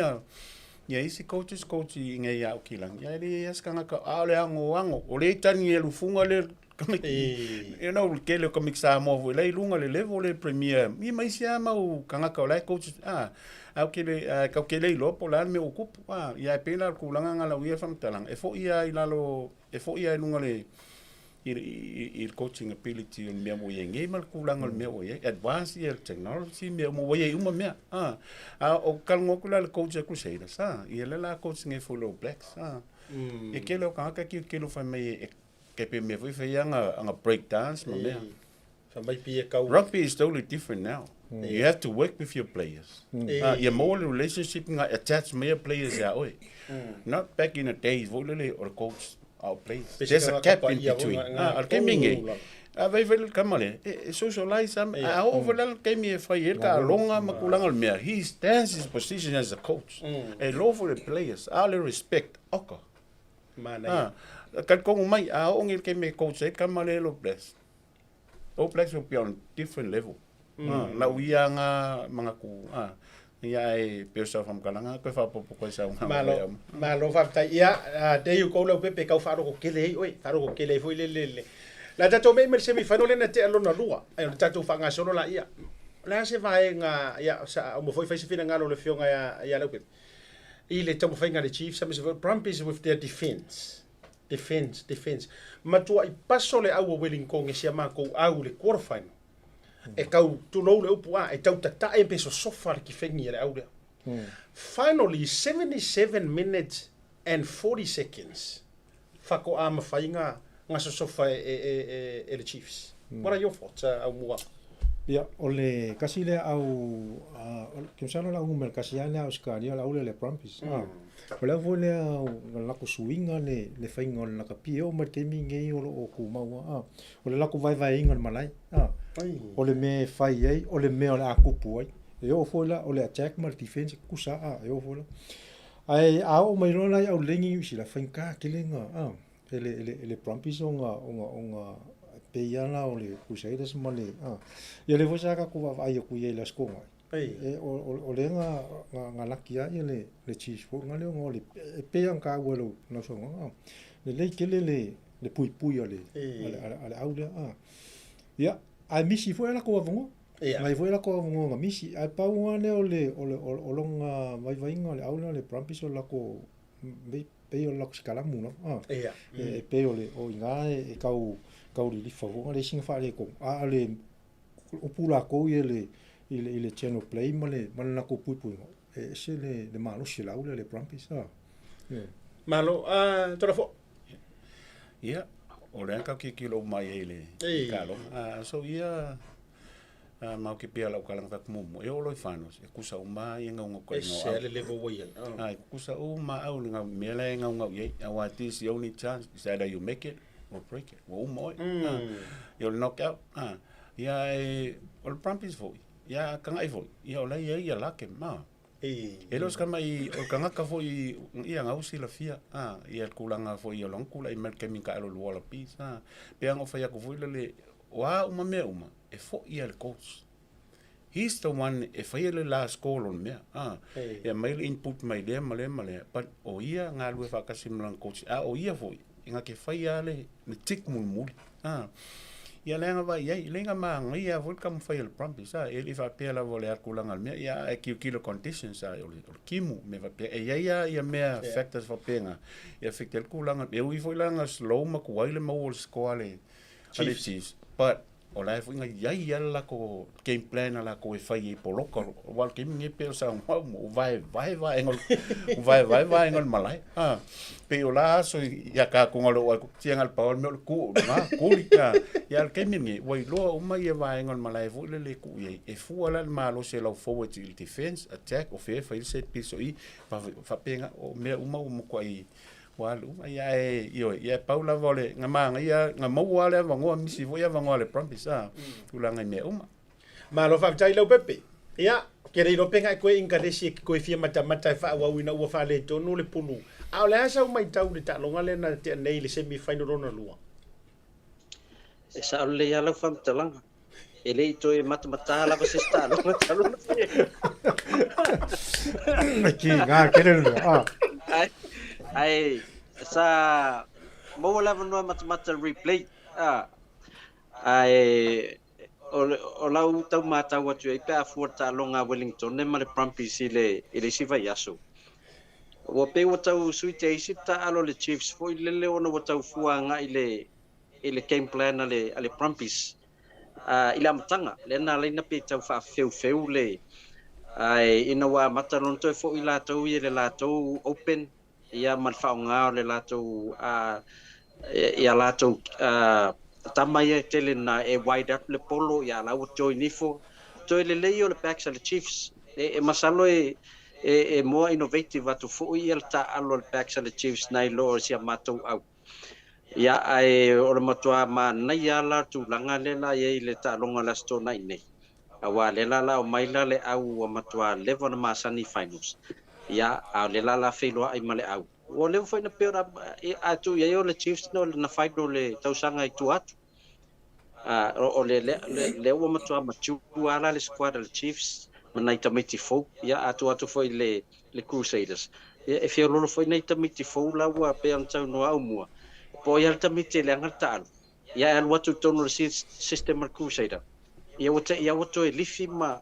be foldinga mai o lawo le setup lawo ye e transform mai ata mai ti le ngata alo le ala tu mai ti le ngala mio e u me fa pe o angelu pe alu to nga system lawo ye o se manatui mana ye pe o ta fina ti lo kilan if it's working ila lo ya wale I always would documentary vai time o Hansen Martin le amatanga me o set up le nei o ka se te leo ngal wenga na fa tino mai te milena le la wa o mai te mini o pe wa tu ma wa successful franchise ya wa ta ving na ti lo ia si o ta to pitonu nei ya stoi su me apile na fa wele na fo ta mu fainga ya to su ile titi atap mo ta to e fa fe ferna na o le city pito te lele nei le development tamata alo ai umai foa la wata alo solo mai ata tu tamata alo male lei mai si franchise ya pe fon sa no ya Toleafoa ya o le foi ya e ta su meta to coaches mai si pito no ya o tele yo fale tonu pe wa verte le o tato city male uni ma me wa pe wa matuale mfaina ye se control ma set up le se mele le ina ya o se tau nunga le ya ma to tapoinga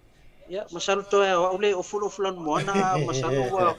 o mana uli mateu mo fulan moana ole siva awato se ngafo malo fa tai lo fio kala pepe le la o tato mai nei le finals e ona tato me ilo la ye ni siva nga pe yo le Filino All Blacks e am tato to bolunga antu i se tato au man Samoa o ani va nga te lua sila ya me se fo o tato lungo le tato por kala me o ani advantage o le au ai ma sia la Crusaders male Chiefs o le o fe tau li lifa ye le langona o ava e ngai ono mawhai ai ona tuatu mawina le malo se Crusaders se lau te manu malo i nei tournament. A o afo ini vainga sai ai le Chiefs mai le semis malana fo ila sanga. E ono vavala mai ai tātou tau le leia they are up to the challenge. Alau te whau. Ole afo le Crusaders lau talino le Crusaders fo le ole le kele le defense le Crusaders ile aso ko ngai mo kwa le ai ase space nga mo le Blues kai mia shut down le Crusaders ki masalo fo tulanga na ya do wai e pe ole first 5 le Chiefs open space le level nga mo le score ale Chiefs misi lo le langa le ke kamane open play ole kulanga la nga le la vai ngi mo kwa kamfaya la le Crusaders fo le awongi ni pule le la ko lenga set piece o kelonga fo e fainka fo le fo ye luma le skala mole ala fo le ale Chiefs ai ya ke wala ko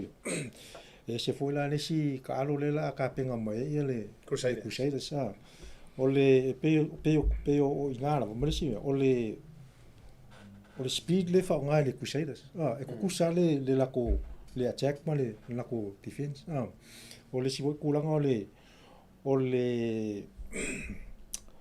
la fo le combination la le reading a mo ngole ole o langa backline mar kai mi fo le switch ai le kai mi wale ole velenga kupule ile skonga le plus hit alonga kong hit ya kos sui mai le si kulanga vale peo kulanga nga le malo si le ale si voka alo le Crusaders simple game le fo be le si kulanga a pela o ganga le ne kimsalo fo le cha keringa fo e Crusaders nga ale ngumes fo le au ako malo Tautai Andy Toleafoa o kalkong fo ole final pe au finals o meu pe au fo le World Cup pola kasian malo ale o oki ia o kunga mentality fo langa ia kalkong wa fo o au ngi lu top team sangi si le kemi ngi ka ngolo o final so e ko kusa ele kiki ase me si le si au ai pa wala me o si o opportunities for o kemi ngi o final e sa lo le vango mo lo grab ai ho vo kulanga I set pieces me va penga executing o me la va ia mo kwai perfect because once a slip low mo li si au ia o defend for ia o me uma fo ngai penga o kalngo ko technology we ngi game o me uma la ska ki ai po ai o ia le au e mai we lo le player le lo ngalo sianga lo vainga me va penga o le advantage ngal me we ke mingi ai ele kikia ia le va ai peila o ngol kusei pe ang fa ya kol kusei na si uma sangi ma me va penga il final e vai ka ke lo le kusei a maka mai sa e o lo last 20 minutes o ka vai pe o ko pe o fa ko a maka ka ai o vola le Chiefs ele uma sangi vo le Chiefs la ko ka alo mal kulanga me ai pe a ka ko vai kusei ele nga ka vo le il maro sit kingo is a mental ma ka o il ma fo fa o Crusaders 80 minutes team uma leia was volu o alu o pesare ele fa pe ka o ia le Chiefs foi que o ko ke le ka el potential e fa king ele me vai se longa o il fa ili uma ka ko lo po ai ia que o ia lo que kilo o Crusaders en Marsilfia foi ele nga ka le la wesel coach ai ko ke le foi players la ese Monga mal ko kelo ngai ka mekia so they have a lot to play for wa singa mea e motivate foi ka meki ma extra foi le ungai o ai yanga pe foi la sui foi si la pepa o ai foi la mal ko Crusaders next year ma plays me al gaming o la pepa le ka ki gaming mo la ko gaming le ka si o la ko le wo on gaming ia pe sa vianga kalngo malo fa tai le lua finangalo tato ia ila la ofisili le ia e ruma ia ka ko me ese lo marka penga ngol finals mo who other ile vale o la vatua kulanga nge lua le wono sa no nge ile vale o Mackenzie ma moanga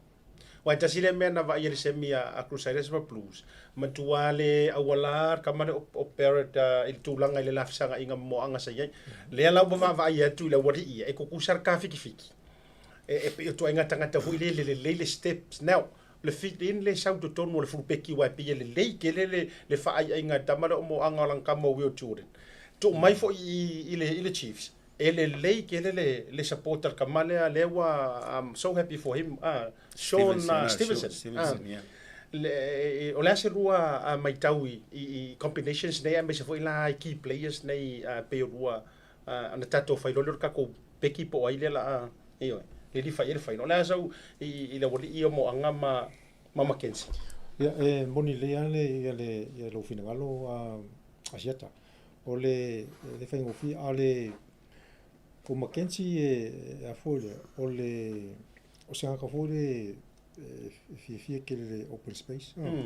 o mongala he can read for le ia me lo ye space mon me kaunga nga ka alo ma go forward a Mackenzie foi la a ko sao ya wala la ko ye o kamala foi na ye ku se o foi la combination ia ma nga kama ye ku ole si dangerous ke le kama le fupeki le Crusaders Jordan ye o foi la le Chiefs e foi la ko fupeki le kama le Sean Stevenson John ya wale o kama foi ngal Samoa o long kinga le piko Samoa ya ole le e ke va foi e kai foi ku sa umana le ya e fu la vala le malo se pui mo le malo wa tai Andy ya lo ka kal ngongi se fulu ma le ye black line ma se fulu lima mala ko mala ya ele yo mal polo se fulu e fa mo no mal fo ma Silvia fo e mali la ya wa ava pe fo ye ngai lo polo ele mal la ko polo fo e ko le attack male ya le aule ya ye pressure pole vole is totally different ma ko nga me vole loka free me al polo yung fail mu aya sa wa le me fa ka simalu fo za aula yo ye pe ya vole ngal mo wa kia i mo ako ele se ai pe tu langa ngal me sa le ya i mo sa ngo ia mo e kusa le ya ia mo ai o kulanga vo ye le experience ma me va penga mo le va mo o me o kusa ko lu le ele give up pe o ka miki le foi le fes 5 ngai foi le Chiefs pu e pe la ko e mo wala va ngoi mo wa ya lua ele ke kainga e fa vai mais ka vai ko ai e creator ele me so I like him foi le kulanga langa i longa ma fa man nga ngo kainga mo ngala kusa le ya le vai attack defense attack vai le mo wangi le skan ka le pu e mo. So ele ia se mau ko luole but it comes down il kulanga il combination a kanga kai fa fo ko full lua su kolu su kasi su lima male win why if I'm moi vo se full yang kamanga if I'm moi vo se full de iva mal fiku male ongo na penga malo fa jai o le Tasi Vaega na matua fa mo ai le Chiefs i le la tota longa le se tona i le Brumbies o le tulanga se kalamu mo le Forwards Tasi le na Vaega na matua se kiwa i le tele wa the majority o le taimi na matua possess la le Chiefs le polo awai e foi la mar fisirina i tu atu anga fa apea nga ke le se kaiminga ma wai fo i le Brumbies la to wi ale e attack ai ia ai o yo le ia o le matua mana ia tato atu i lau pepe e se Vaega ke io se como fai mai fa so mai o ke fa ma fa fuale i le mal ko song fo o lea e tu wa no atu pe langa ne te wa ile to mo wato le fo ma mu nanga te le la tu ngia io a ta wa ya ta te fe nga ya so uma ai ia te ile final ya o te lo fo o le ufa luanta alo ta alo Christchurch to mai ta alo Hamilton ye pe o le utau musi na confidence of the Chiefs e meisa le aule Crusader o isi au uma e tau mate o matau au le Blues ya wa te ai to mate to nga tape nai pa o Crusader e matua fainga ta ona tau au tiloi ona sui mai ata alo telo te ya le pe tau mai tau to le Chiefs ya pe tau no Toleafoa e tau le se but home game advantage Chiefs ya to lo ya ufa luo no la tu ta alo la malo I think they have a bit of an edge going into the game ya Island Furnival out tina wo no tau sango sampini le Crusaders o lo winga la o le awa le la telele possession e le aso le man fa ngai no polo ya o le aul na o le manu malo ya e ke lo uma na tu tapa uma le Chiefs yo e le ya se fan mai ya me o tapa ma na Aumua ya mana ya lo fina ngalo ya maka mai e wai we had for mai o ya le ya ai ta wana fai pese ka ko after all your analysis lo fio ngalo pepe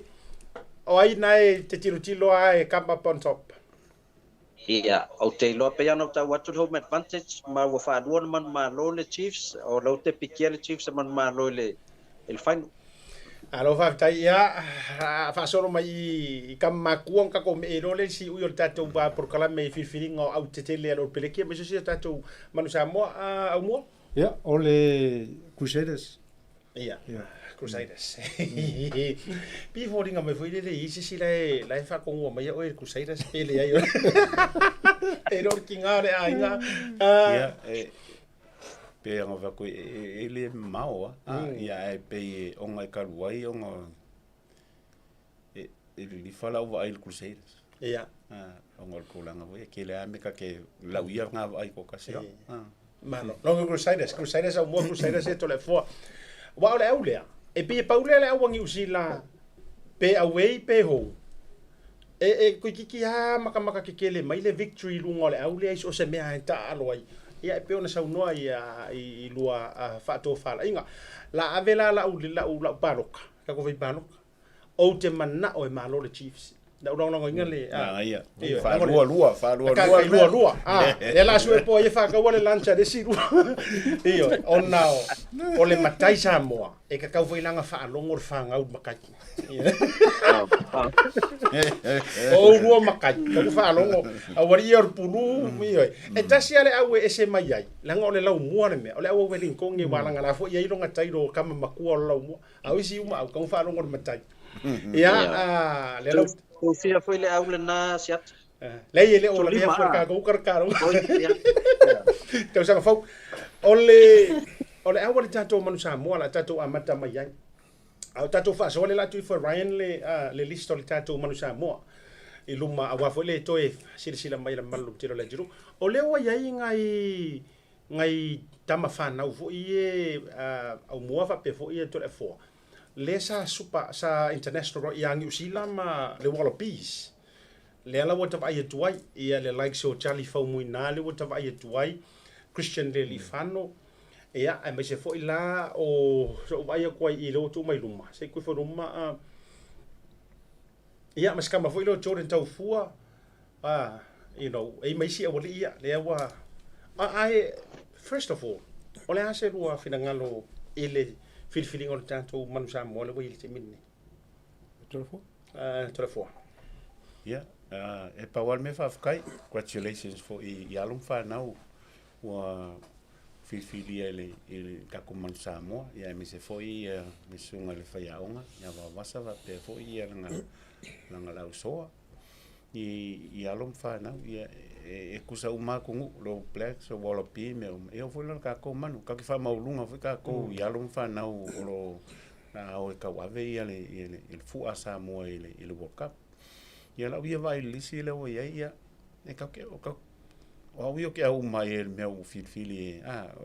ko le fai a onga ave foi ka ko lang fai la go au le lo fili e va vasa ma malako ia la ave fo ia ma kilo fo ia ile I ka miki e o piki mai ia mo ka kalfenga ia kalfenga ia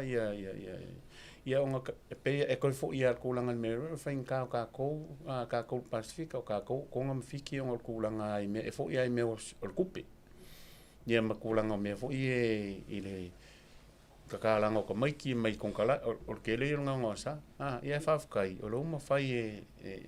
le sunga foi ava vasa nga mo le bango e o ko foi ke pila o ki me ki o so poanga ia na ko mangai nga ka alo fo ilo pres ma me alo mo la no wa ese langona pe au ko ka ku au ia pa wala ia fam kalanga ia o kwa wa ia au ia ele mfinga ese lo ma fa ave lo ko nga ia makako mai tulanga me wa ia le kam finga va samla to la kola la fo piking au pa wa me la ka penga ia lo fangiele tu fa mo mo ngi me uma makalo ko fo la tunu ka ko kalo ma kap po ia la fa vamos ka penga nga se ka ko au para fa tai au mo ya ole fa malo amale fa tai fo ile yo ngal fa yaunga ta tun fo ile fa ngofi le la to ngal venga me se fo ile le filfilino le o tanto au ya te ne hu sa no ya Toleafoa e to tele langa ia uso hoi malo fa na ni wa la tongia ya o se te tonu ko se nganga fi fo le la to ya o le fesili fo le tau tile lopo le tato o aule ka penganga mo le po la langi mo to pena ya tau la to ya o la kapi o le ka long fo na ko ya ai o la fo ile ya wala to ya wala to ya o le fesili le ya o fe o ye ia loto tamale ya o ngi foi vai kai Rangai se ka ke lo ko fole ku manungal malai mar ka ya wala ko ya Vui si mi fole ka alu min ko i ka le ka mo ka vai mali ona le ka ko ka ngo me sa fa fonga mai fole uri pe le fi pe a singa luenga foi mo la mo fa ya onga foi le a po fia kongo yai o ku a ko loko pe nga sa fole alu le World Cup ona o ava no ai o ka ku ka ngo sa wai me ya wai o ka ku ka ke lo fu fa me ko mo se lo kwa o lo ku ko ka mo lo sa va pe ku mo ngol malai e ka ke lo kwa le fi ya le fi ya ma le ya o le o ava ngongi ko i ko fo lo pulo ye la ku o le wo mo le ava ngo ya awongi fa pe fu nga le polo le ai ku a ko ye le ya wa lo ka sa si mai mo pe fa pe fu nga le ka alu mai a le mfinga nga va o fu nga ai le va pe fu nga le yo ka ko wa ka ko le fi ai le ya le ka lu fu po fa fu mo ka pu ka la mali o ke mini mo ka wa mo ko fa nga le fu o la fisili le ya o ko o feo ye ko lo mana ya tele mole ngal ku mo ko ya wai mo ya le wala nga le kala le fa mai ska ka fa mai se me ka ko kamari pinga ngo mai ari ole inga ye mo wai si ko kala kim kuna fa pinga ya o me tauna ka fu nga yo a ku i o ngi ka ko o fu le ave ku fo le bai rum wa o se lu inga ya ke vola ko ya va pe ki fi fa lu ngoku ai o ka ko o mo ko le ya yo inga langa sa fi ka wi fo la le sa fi ka wi fo la le pa langi le o i fa ya o ngai ko ngula le ka ma ka ka lo fo i le ya skam o langa ya nga kan ya nga si senga winga ni langa iwo ku nga I si place wo nga le la ma kwa ku ye lo to male ya ka ki lo nga le ya yo ka fa ku wa le skam pa langi nga ku sa le ya o ke lo ku pa ka alu mai yo ai ole ka ko au ma kwa o ka fu wa lo la ko si le fi ka lo ma lo fa tai Toleafoa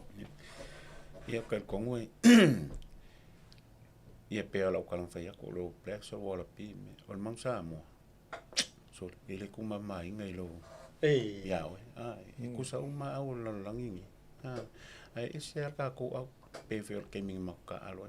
e ke ngofo ke ma fa i lo ka ma lo ki ngalo ai ngolo fa fe au o ka ko ngai fa solo e ma fa o ai ngai o ke la ki ma alo fa na usamo mai e ka ua ki ka ko au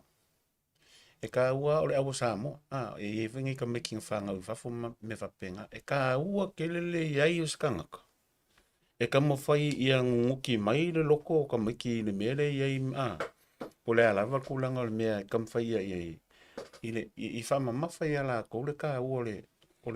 au le ka le au le ka aloi le man Samoa le fu alo wa ku le ka nga vai le ke alu fa le la langi me ka fai au ala vange e lo fesasi lo ma fo fa ye ma kwa ya a ko ai ko lo ngala vam kalanga pe un Samoa ia mo sa o vai nga pa langi mala ko le ku vai kala ka le o ku vai le o le ele o a ko o le vai na ngi ka al visile ka ko fa fenga ko fa fenga ko o ka meki ngai mai le kasi ka le fiese fulu o Samoa e ka kaula valanga ma kua i mala ka meki ngai le yo le malai o la ko o Samoa ma la ko lo le ka ua o lo ngalo e ka mo molo ko me nga linga sia ka ku au ia ka ngo ngi winga e kusa ma ka ngo kwa ia ma la ngona fo ia mo ma ko ngaki e pa wale ia e alua ku mai o awongi e sa fa la ngona ku nga me nga e ke ri ko yengi nga kai mi le in kon kala ki manga yo e kupe ai ka le leia mo o le ofo le ka ku you are ambassador for your country man that's it Mano fa tai lo pepe. O isa u fa fisili. Ya, sa no. Fa mole asiata ila ka fisili le fifa ya salon nga fo man se sila ya Toleafoa ma mua il tatou au na upiki. Ile lua atanga ia tu ia o le pe fo linga mai vangana ai nai tamai na piki mai le to lua le na mai le blues ia manisi mai le Moana Pasifika. Le to tele au te loa o Europa le o mai tailo i Australia pe fu la le mele wa mata mai fiti le tua ia mal pikina fo le male le tulanga fo le pe wa le wa va ia tua o le wa apa fiti to mai ia la to local players e tua ia le la to fit filinga ia al terminate masalo o te lopo lo sisila po to lu epefa i tato World Cup o le tele o players o le o mai fa ia masalo ia vanga nasta male mai Samoa le to asa nel Moana Pasifika ia le fo molo na no ia miracle ia mastamo melani a matavao kapten o tato fitu o la sa do sisi la voi le o la sa mem fa no tato to e fa ia nei taimi po le pawale la wala le la ia o sa ili mai au la to o le to e fita alo New Zealand Australia o mai e fa tato au o le asi swinga vanta to tilo a wato tele o tamik Samoa o le ta alo ni New Zealand pe na fo au Australia ia sa le pepe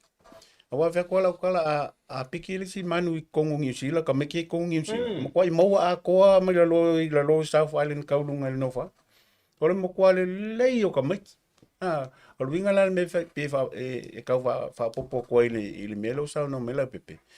ia o me o ke le o me ka ngo fai mo swing o ka ko wa yungi la ka pi mal nga so long o ki lo mo swing o me se la ka mi kon kalake a vai ver ke lo ka mi o le mai fa fo i vai kulanga me va ping e va fe ala ka ki lo pe fa fe o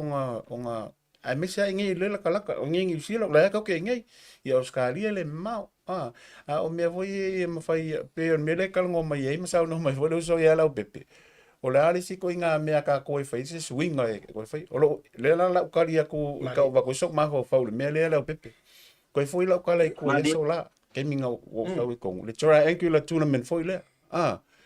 la me le fa wa wa pe ka fa ko lunga e fai alunga la fam kalanga pe la va ko fa fo me foi lunga pe ka ko Samoa ko ngam fiki ko fai pe ka fa ko lunga o i sampingi mai nga o ko meki mai ko le super alunga local polala wala ia ko konga ko fiki konga i kongo le super le fai ngai instead wa vale in advantage of fiki mela lo we me Australia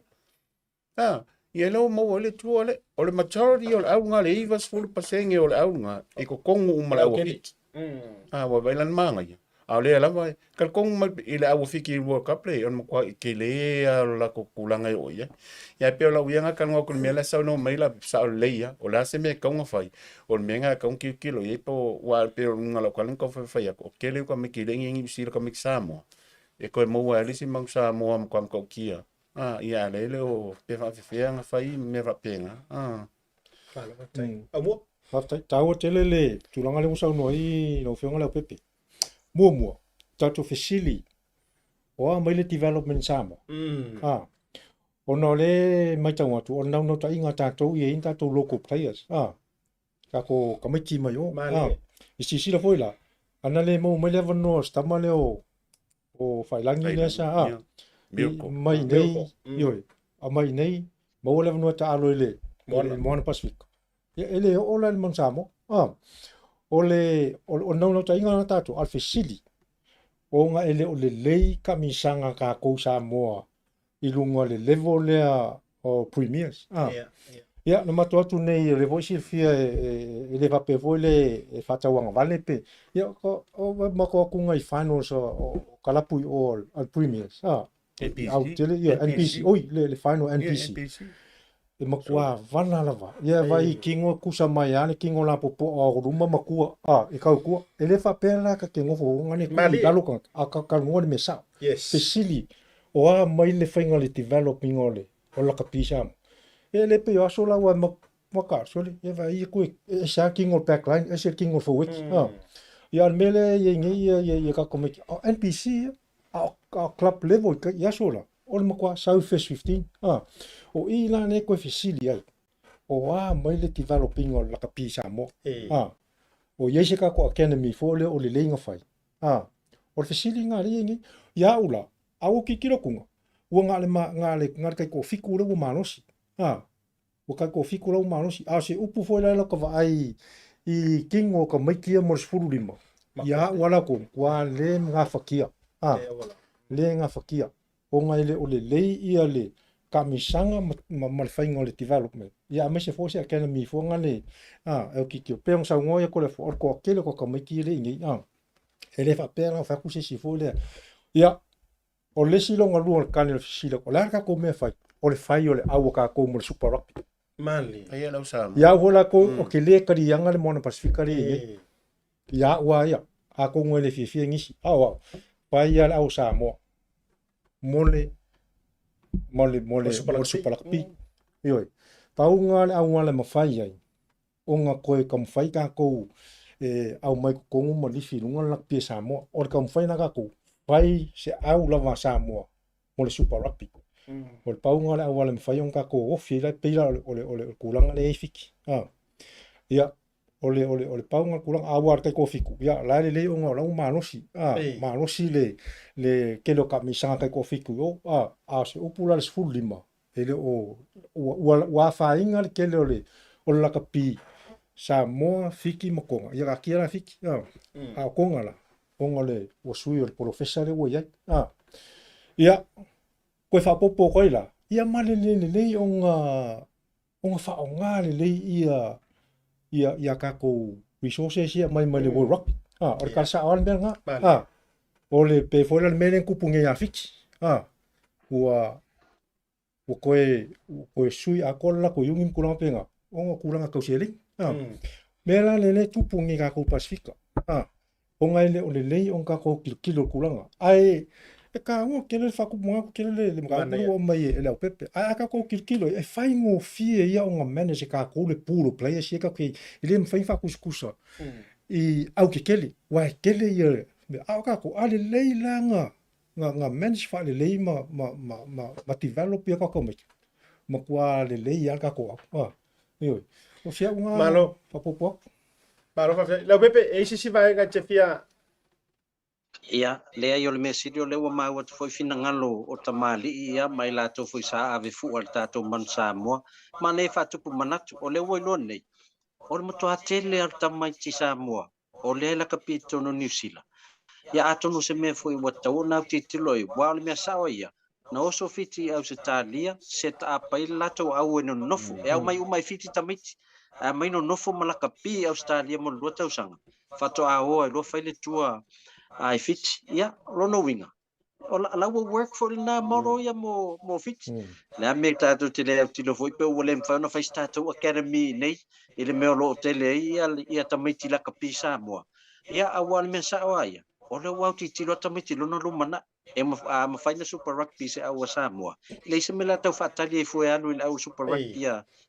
New Zealand ai malo lava fa tai lava mo fa so malo fa tai tau yo le vaenga le wa tato fa so ai nei fa tu bu manantu a me se fo le lu fa to fa la inga o te fia te le whirangalo o le tofa au mua le foi lango le fionga Toleafoa ka ku kala ngoi me sa au ma me mangingo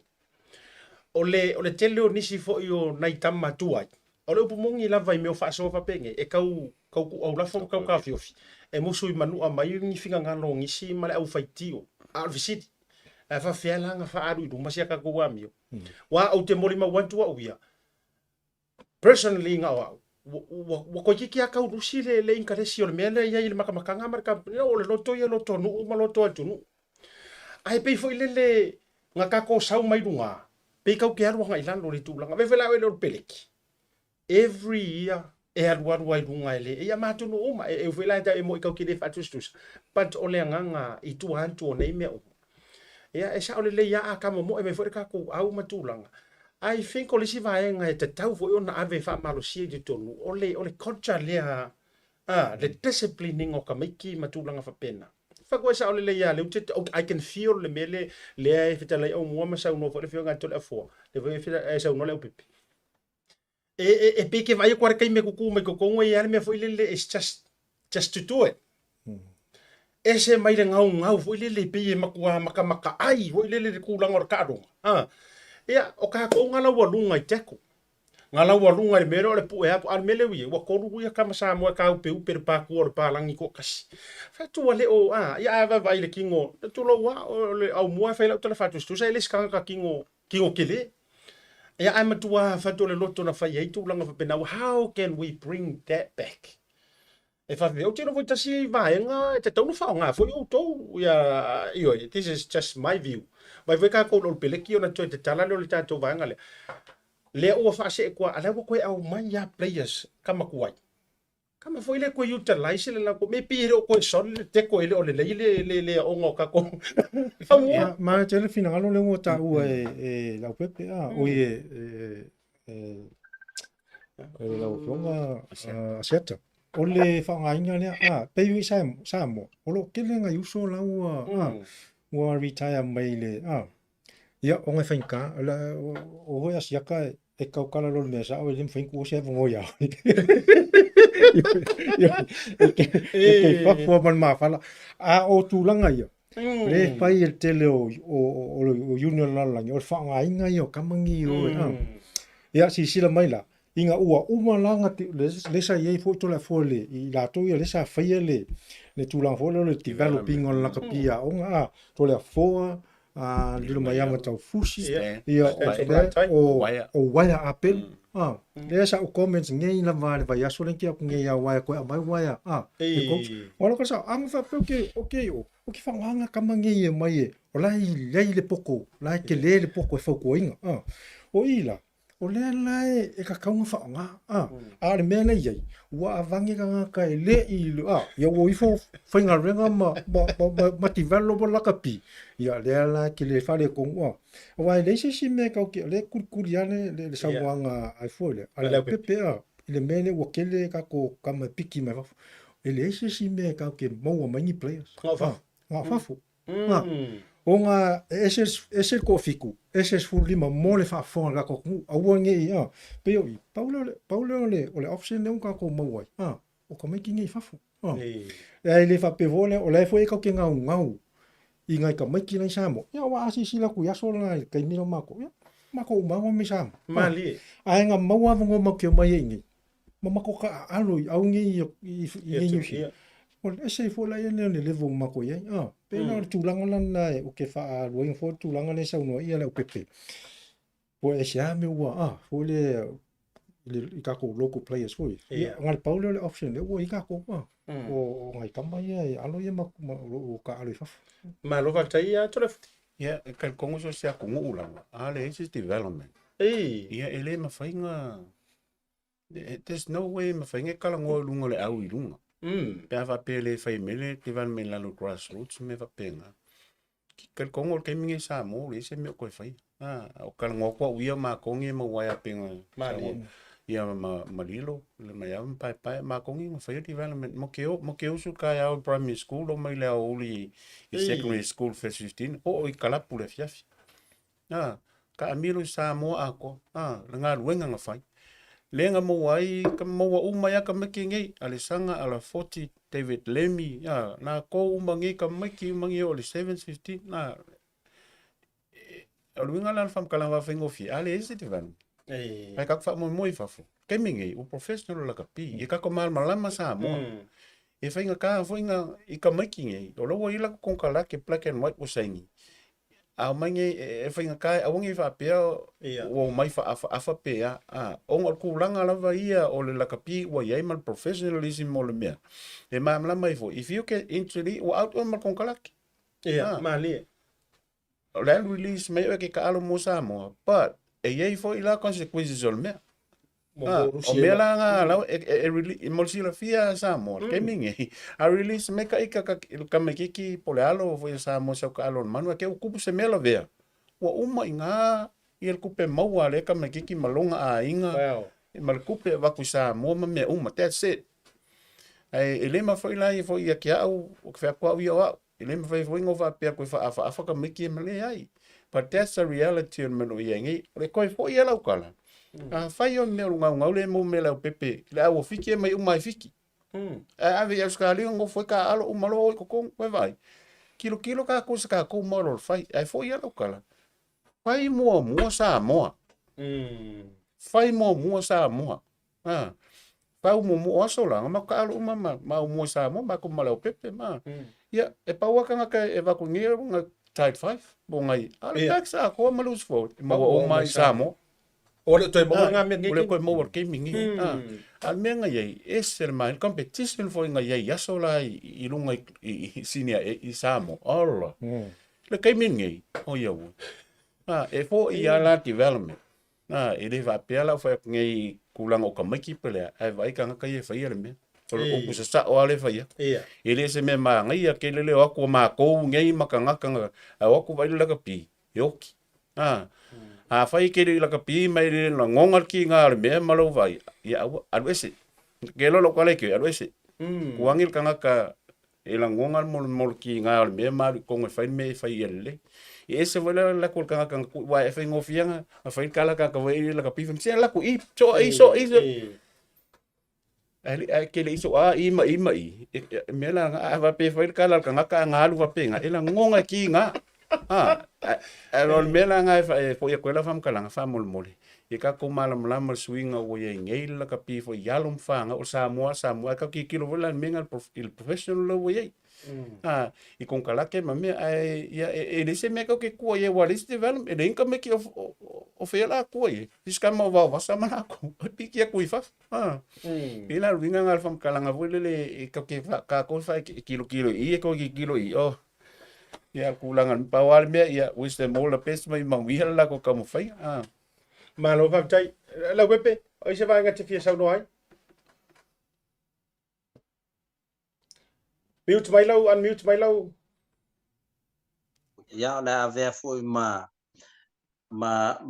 fa tupu manatu foi ya awale ngai luma yo le fausia roma za so tasi ai la ngosia tatu mea sa mautu le o me ana ilalo ya le la no winga watawon tatu a tatanoa mafangu ya mafainisi manatu watatu te alo lofa umale au se tatu watunu le ya sesi ele tapua ifo ile alo faiva fo nei fana ya me se tapena tu mol nei tau sanga sunga fai ya onga male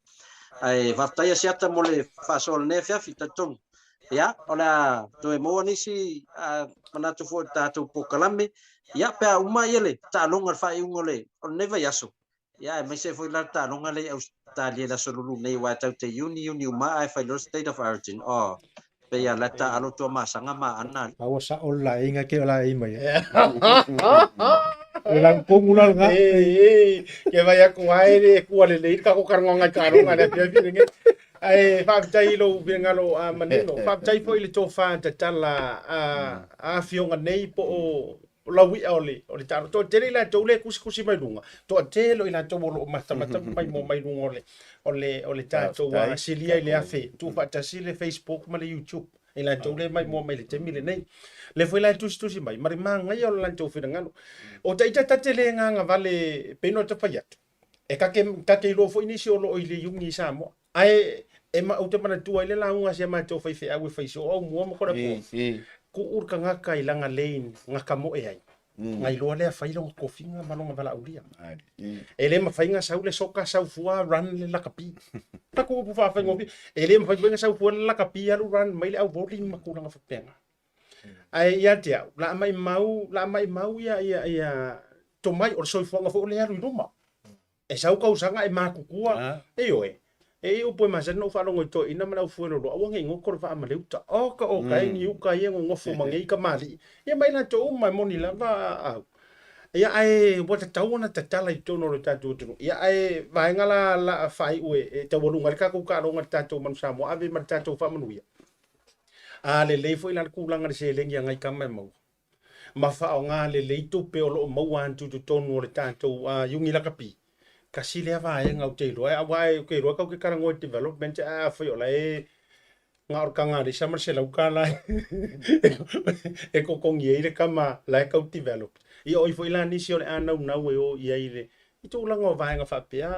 fia fa di so no vira nga lo li ku pe ka ku yungi Samoa mo le fa nga ta tau wi vai Ia tatung foi ai lo se mea phone so le mea o le foi na fia ngai foi ma to ye ma to ia ia o tulanga na o fa la o ko ko kiki e ko pikia oi no fa pena ia ai le mo fai la von tu o me sa ona to tu la fa pena fu le o ma to lo tu la fo ngal sele ia manino ma ma sa pa wal me fa mo mo au ma ka alo ia wale tapo ingala tunu le volo la kule presidente fo el mafta ia o le tulanga na fu le o le se o tale ni le ye te le o fa na ia ai pe e mo swa fu le sta mo titi no le o tulanga ia ai o le nganga na to yo le fia na fu le ia le au tato tunu o mo tulanga fa pena ia wa manuia fo ya no fa no o manuia fo na tato tunu ele na la ka pi fo so se ta longa la so se ta longa ia o tato vai fo ile anga ile wanga ye le lungo ta longa ia o telefone ta longa ia o ye swinga pe o le tulanga ia le kof mo tulanga pe le o mai o milion ia le o mai a puki aku no ka ko au ko e na tulanga na fo le ia o le mana ia tele alum fa na ule pasik malo Toleafoa so pinga ia a kongole kan ngoinga fo kupe ia pinga yengi kupe ke mi ngokalo fa kaya wa manga kumeo no ma yengi kupe na o me ku ko ngi o ko wori se yo vesi de ura wa manga e le ve kula fa mkalanga ila so ia ke mi foi el transistor radio fo ia li o fo ia ingal ia lau ngila al ke mi nga o mai charge fo la pia pak pe fa valu ka longa ke ka ai no maleva me Ellen Gray malako ia o fa ngolongo me ngangi ia ngai o lo ke por ka fiku la fo fiku vo la fia fa longo ko ia o le pis fa longo lau mo la fo ma la o piki la kamala ingal i me nga ia la so ia e pei o long e vai ka pe ka ngo foi o professional ko ngi kupe o fa inka ia no me mongia sia ka mal va vonga sa mo fa inka ia o me lo ka ki mangi ia e fo ia ku i no me foi le o le ia o fa maung yo ka kam fa ngo o me ia kilo o le aungi sa mo o alum fa ngau sa mo la o ka o ke le yo kalam fam kalanga ave ia im ko langa o me alvisidi fa fiela ko le la o e kauluko ma fa e wa kwa kauluko mai ka ke ko foi mai ka ke le ko foi mai ku nga ma fa va penga ia faila ia fai le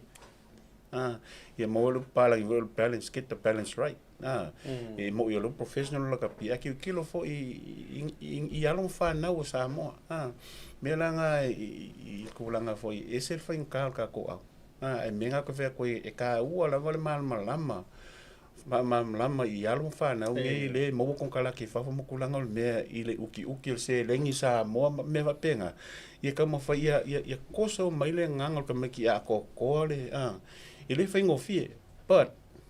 e fu la ile wala e fa ile me nga o ke va ko la mo wa uma ka me ki nge la o ave me le me nga e lunga ise a we me fa nge ka ko mano man na mo so ye yo sa o le atu le fo ia nga so ia ia fa ka fu ke ko le ia wa mo ko lo le se pe a mo fu mo ya ki pe ko le la ni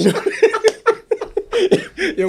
o te mio usa la fe mai ia o manga sa ngi le breakfast ko ki liva mai aki ia ko sa la ko ringa al ma fo la ko sorry se pe ko le la o le breakfast o le lunch ma ia ko o maletina vo le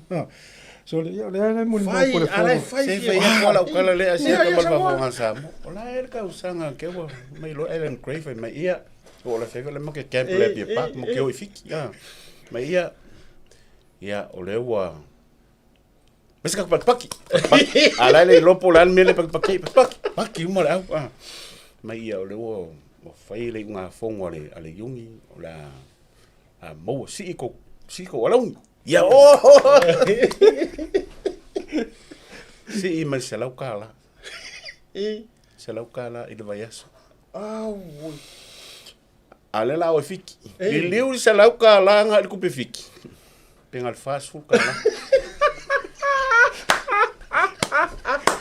ia e fast food fiki ai me ka kula kala ele pule ai e ka kelo e fiki ko sa mala ku penga ko sa mala ngeli si va ngala o ngai o fiki ai mo me foi le ole loko a mo le ma le ava no mo mo nga pe vi fa ka sual kulanga ole le ai ngi me la so ma kulanga el kupe ai la fatura la ula fa so le la fionga Toleafoa and Aiolupo ma Aumua le fa fonga la pepe and I think o le sacrifice le sa to fa ya le wo forever ya e tala noa tangata yo to ingoa e le kala anga la ka pia man sa mo ma ke rola upu fatu lo fo le to tele wale mawanga ko kama ka alo e kala ngoa i ka you know ile le kasi o kalonga a tala noa ile man sa mo o le o kele a ko vaenga anke le Aiolupo ko lo ko so Brian Lima ioi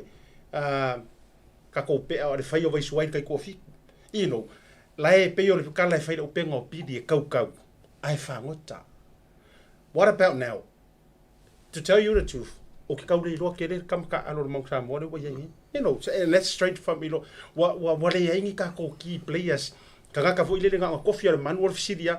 o alu ia o ka ano ia le nga o le sacrifice le sa o ko faia wa forever ya wa earn ai le kulanga le iyo pero kala le si fai au wa uma fai au nga kuli vai ka kalo sa ili le nga awanga au fai au e sa tatu ai fo o au na o sa una motu nga afa iyo o te loi forever ia kala ngoa o ko kaimi le nga straight from the heart e ka ku ai le ya ka wari ko kongi fua mo ia ola o falava kwa sia to i em ka upule kele yo kanga kalngo mai edi yo ile aule ia ngai kalngo ko kai mi mala pay for la sangwa ia kia e ko fual ka ole fua ka malonga lo walo foi fa na lo wengi e sile fo i ma ko kai mi e sile fo ile mfaingo kango fa kusukusa fa pe ma ko le ai e kukusa lo ye ngel manu lo ka sa lo manu ngai malo kongo lo manu la fie ka usanga me pawal me kawa ye dolo vala winga a wongi e fa kamala lo vala winga o piki o kongo le ye mau le ye me fusia lo wa kongo e pele ye ke ya lo ke kawa ko ye fo i mai amal menga le mo lo winga la fam kalanga walo fo fa na lo ye ngai siria ku malei ya ele o alum fa na ele va pela le kalngo ya la ko le yengi ai o processing ma fa ngo me ko ngole yungi aka ko ma le e fa nga solongo me a o along fa na le ku sa umana to malo fa tai ia o tato ile taulo me o le tato fa so ile ni vanga la fiafi tau ile le ia o le tolu minute le totoi ia ai me se fo ka ko o mai ile o peleki va veala ia fidangalo ia o le aso lo fidangalo ile tulanga o le o plex ma le pikinga le wa ia me se fo i o tamata alo e sister team me kau ke winning ai ia le Tri Nations le fai nei this is good enough bo kele frofolanga Eddie Jones la u fai a koe fa fo ia ku le a playlist ro kat bo le kele o mea Aumua la so finga o te msalo le wa mana fo aula tato ni sila le wa ia o le tulanga fo nana to ia le o le fo ta ala fantasy ante no tamata to ia nei le tamisanga le super rugby le nei al Pacific ia e fainta fo ia o isa o tele tala tangata ile to e fo i mai na le coach la Australia aia ona ko e fainka fo ia ngai wala ngai le ko fo i mal kumaro fainka fo la ia ngai ko e se longa e take time fo le e fa masangi ka making e wala ki fo ka making ile ko nga awala ne ile le langa ia coaching malanga ia game plan mo kurang uma ia ka ko aule ia fika ku yewo le va foi mafka ngar coach ma so ole advance langa ka ko au ingi ai ala ka ko ma ngai fu le o ni sina le wo ye ai ka ko ka dia Aiolupo mai ka ko au mai ro lo pi mai o ma ai pe ia ia ka uia mala o fam talanga fu le kako ka penga mo kako maka ngi tau wingal mangai ka ko lu mo ia o nga vela mesa ke po fe ku langa le World Cup awal me mo ia le World Cup den ka ko vai lo mai lang is a totally different kwa SL saulo sau ile Northern Hemisphere il ku langa i me uma la ko play ya ko ai me uma e SL mangai o swing ko o me langa ele o pe o ko pa uma ila lo ka ko i lalo ia ka ko nge ia ai ke lo ka wo ke le ia ka longa le ka ko na ka ko ma o le ka ko bless ma ia le fual me ka ko ia ke nge la pepe o le aso finangalo iai e ui o le ai ka ke le mai lau pulu le ka ko au le ro pediki ai ia pafta yo lai ala le mafau o fostai e manao mia ia nei tama yo le plus e tau fatoto arte vesi ai ole au mana ia nei tamiti fo ai misi nei tamiti mai yo nei tama ia mai le Chiefs ia ai misi fo ia nisi o sui mai le Crusaders au fo ola vanga ia la tele i to for fa ina le na so ia tato fa ina New Zealand au ia pena ia Argentina ai alani falani o lona winga la o le ia le mix o la to o le sa watu ia pe yo la na fale tonu mai italonga na ia manisi o le fo le wa mai tonu ia e matua lava ta pe nai lai ta longa ia fa nga solo a tonu le wa mo le mix le mana mi e fosta ina ia ta ia fo nice surprises fo le wa o la fo a matan fai mai ia me o nga coaches a uia te tele ina ita miti fo yo mai ton ia wa tele lo por ase te min tele fai na New Zealand pe o tausanga elen te nei ma tausanga tua ai le masa ni tato a New Zealand fa pena ai atonu le mana ia la le tele o nai tamiti fo yo mai ton ia atonu la tau sui ai fo ile ta alo ia matau a tu le vano o te lo tau matu fo ile sia wori la me sia la uli al matu au ia sa o le wa matu ala wori nga o ku nga fasi ma le wori o wa ka wo me enjoy retirement uyo le e la tilo atu te lo polo a to ma tu au muama le fionga Toleafoa pero pipi e le record tani usilanga ka kale Eddie Jones so far mana tua lenga ile isawa ingi usila o ya engelangi mana tua nga la ko fo yo kanka ko ngale lenga so ka ko fa inga iyo so far ile ya le record tani usila against it kamalode ta tia ia futia o assistant coach nga ia ma va nga fa pena o le ala fo na le la walunga ia nga sa nga le Fox au Setalia mafapia lenga afu o le kala ngo merka ma lo ile records nga o ya le fa ko ila lo ia tatou le ua anu sila ia ui o lea ia whaftai o manga ia fo lea se o lea ulea lo pere ki pe e se le si nganga pea o ngai nganga kui le kia singuri ari ia ua ia o tulangana e le whaingofia fo tau sanga nei e tele lona e tele fo whawhi tauri na whea ngai ma le tatou aulea New Zealand mai lava le taimi na la tau sanga i le whitwhiringa o natou whai aonga ia oro tele lava ia le nai tulangana o al taimi nei i le whai aonga fo le taimi nei e mo ia lai whenga luenga ia ki masano lava i le o ako onga o le kulanga fo i sa whapenga unga fili ele coach i a lai lava oro i inga i e kongo le o le ngaluenga ia peo o isi nai tue ia te tonu lava ia e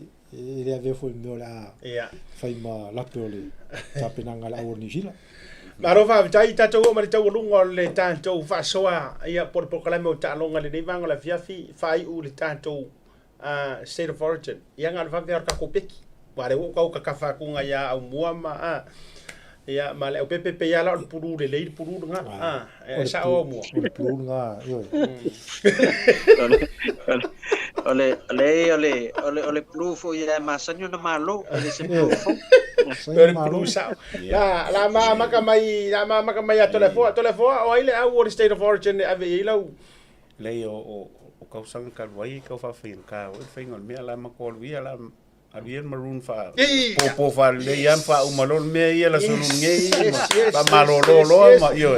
ese manga e wa ke no la wadia ala pepe o le pulu foi le lai toe fa no no ile nei va yaso ya ole paule se senga ia la ngol la o ia i o talonga ai la ia no vinga la ya ta talo fa le mai wa tilean me tu realmente por mato o tapua ile malangata ya ya se tau faisia mato au ya atono la mo me festa to lipoti o il me lo fatino mai el talonga la solulu pa por ai la ka ko vai lai winga le anga ia ole fionga ile kama io le ainga sakuala le la ru te ora la utala e la ko esa el ko va umo o le kalonga le ia taronga le ya ole kalonga le ole plus mar kalonga ko ole plus ya kaua o ko le foi kalonga la le ka o kule unga sia la tia la sol yes awan mai maualo malanga le pepe le pepe e taute ole talonga le ia ole ato ta u ye le maroons ia New South Wales ia le ai ole mumu ole lanu ua fa ia ina le taimi ole ala val me o ia ole manga ia ro ka ko pekinga ole ka i rua ole palengia ole palengia la lo no winga asotona ia winga ka ke mo ka ko pakia le state of origin ia no winga la a fa pela le pepe la fa pe wa le fa fonga mo mau le malo tiro le tino a fa pe sa ole ma kala ma le fionga ia wa mo kingo ar me sa nga ma le fionga Toleafoa longo winga ke fo i ke no fo i men pesca ma Australia ma au mai ma Tasi Market sa wa Toleafoa e mumu la solulu e mumu la solona ole ka ko tio lenga la solulu ka ko anu mo la solulu longo winga ke lua ai uma enga e sa ole lua mamante malitofa au mua ia no winga ia ole ama ave o lua ma far kofe ma sangi ile o le coffee club i manuka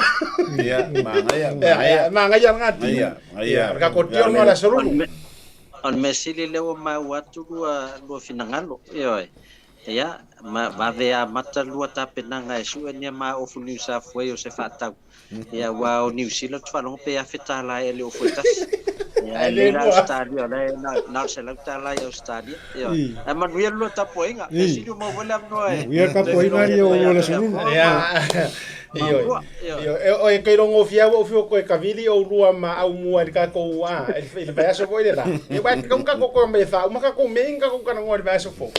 ia ai manuia li le malangatu ma le fionga e pesta le so taiau ia malangauso ia manuia fo ile fa bulia mana tu fo ia ua taurunga le tanto fa so ne vanga le fiafi le rua pa se rua Moli le ngang fa malo ma ngang fa te tele ia ona ole lua tali sa paia fo yo le fa tala ulantu le yaso te lua fio mai mama liu mai si tatu tala noa ia me se fo yo vaenga e fa tupu manatu ole ubumoni e fa fonga mai ia le pulenga le tatu manu Samoa ila por kalam o la to mo fo na nisi sa masa no va e ta wala ia e tupu matangi li wo va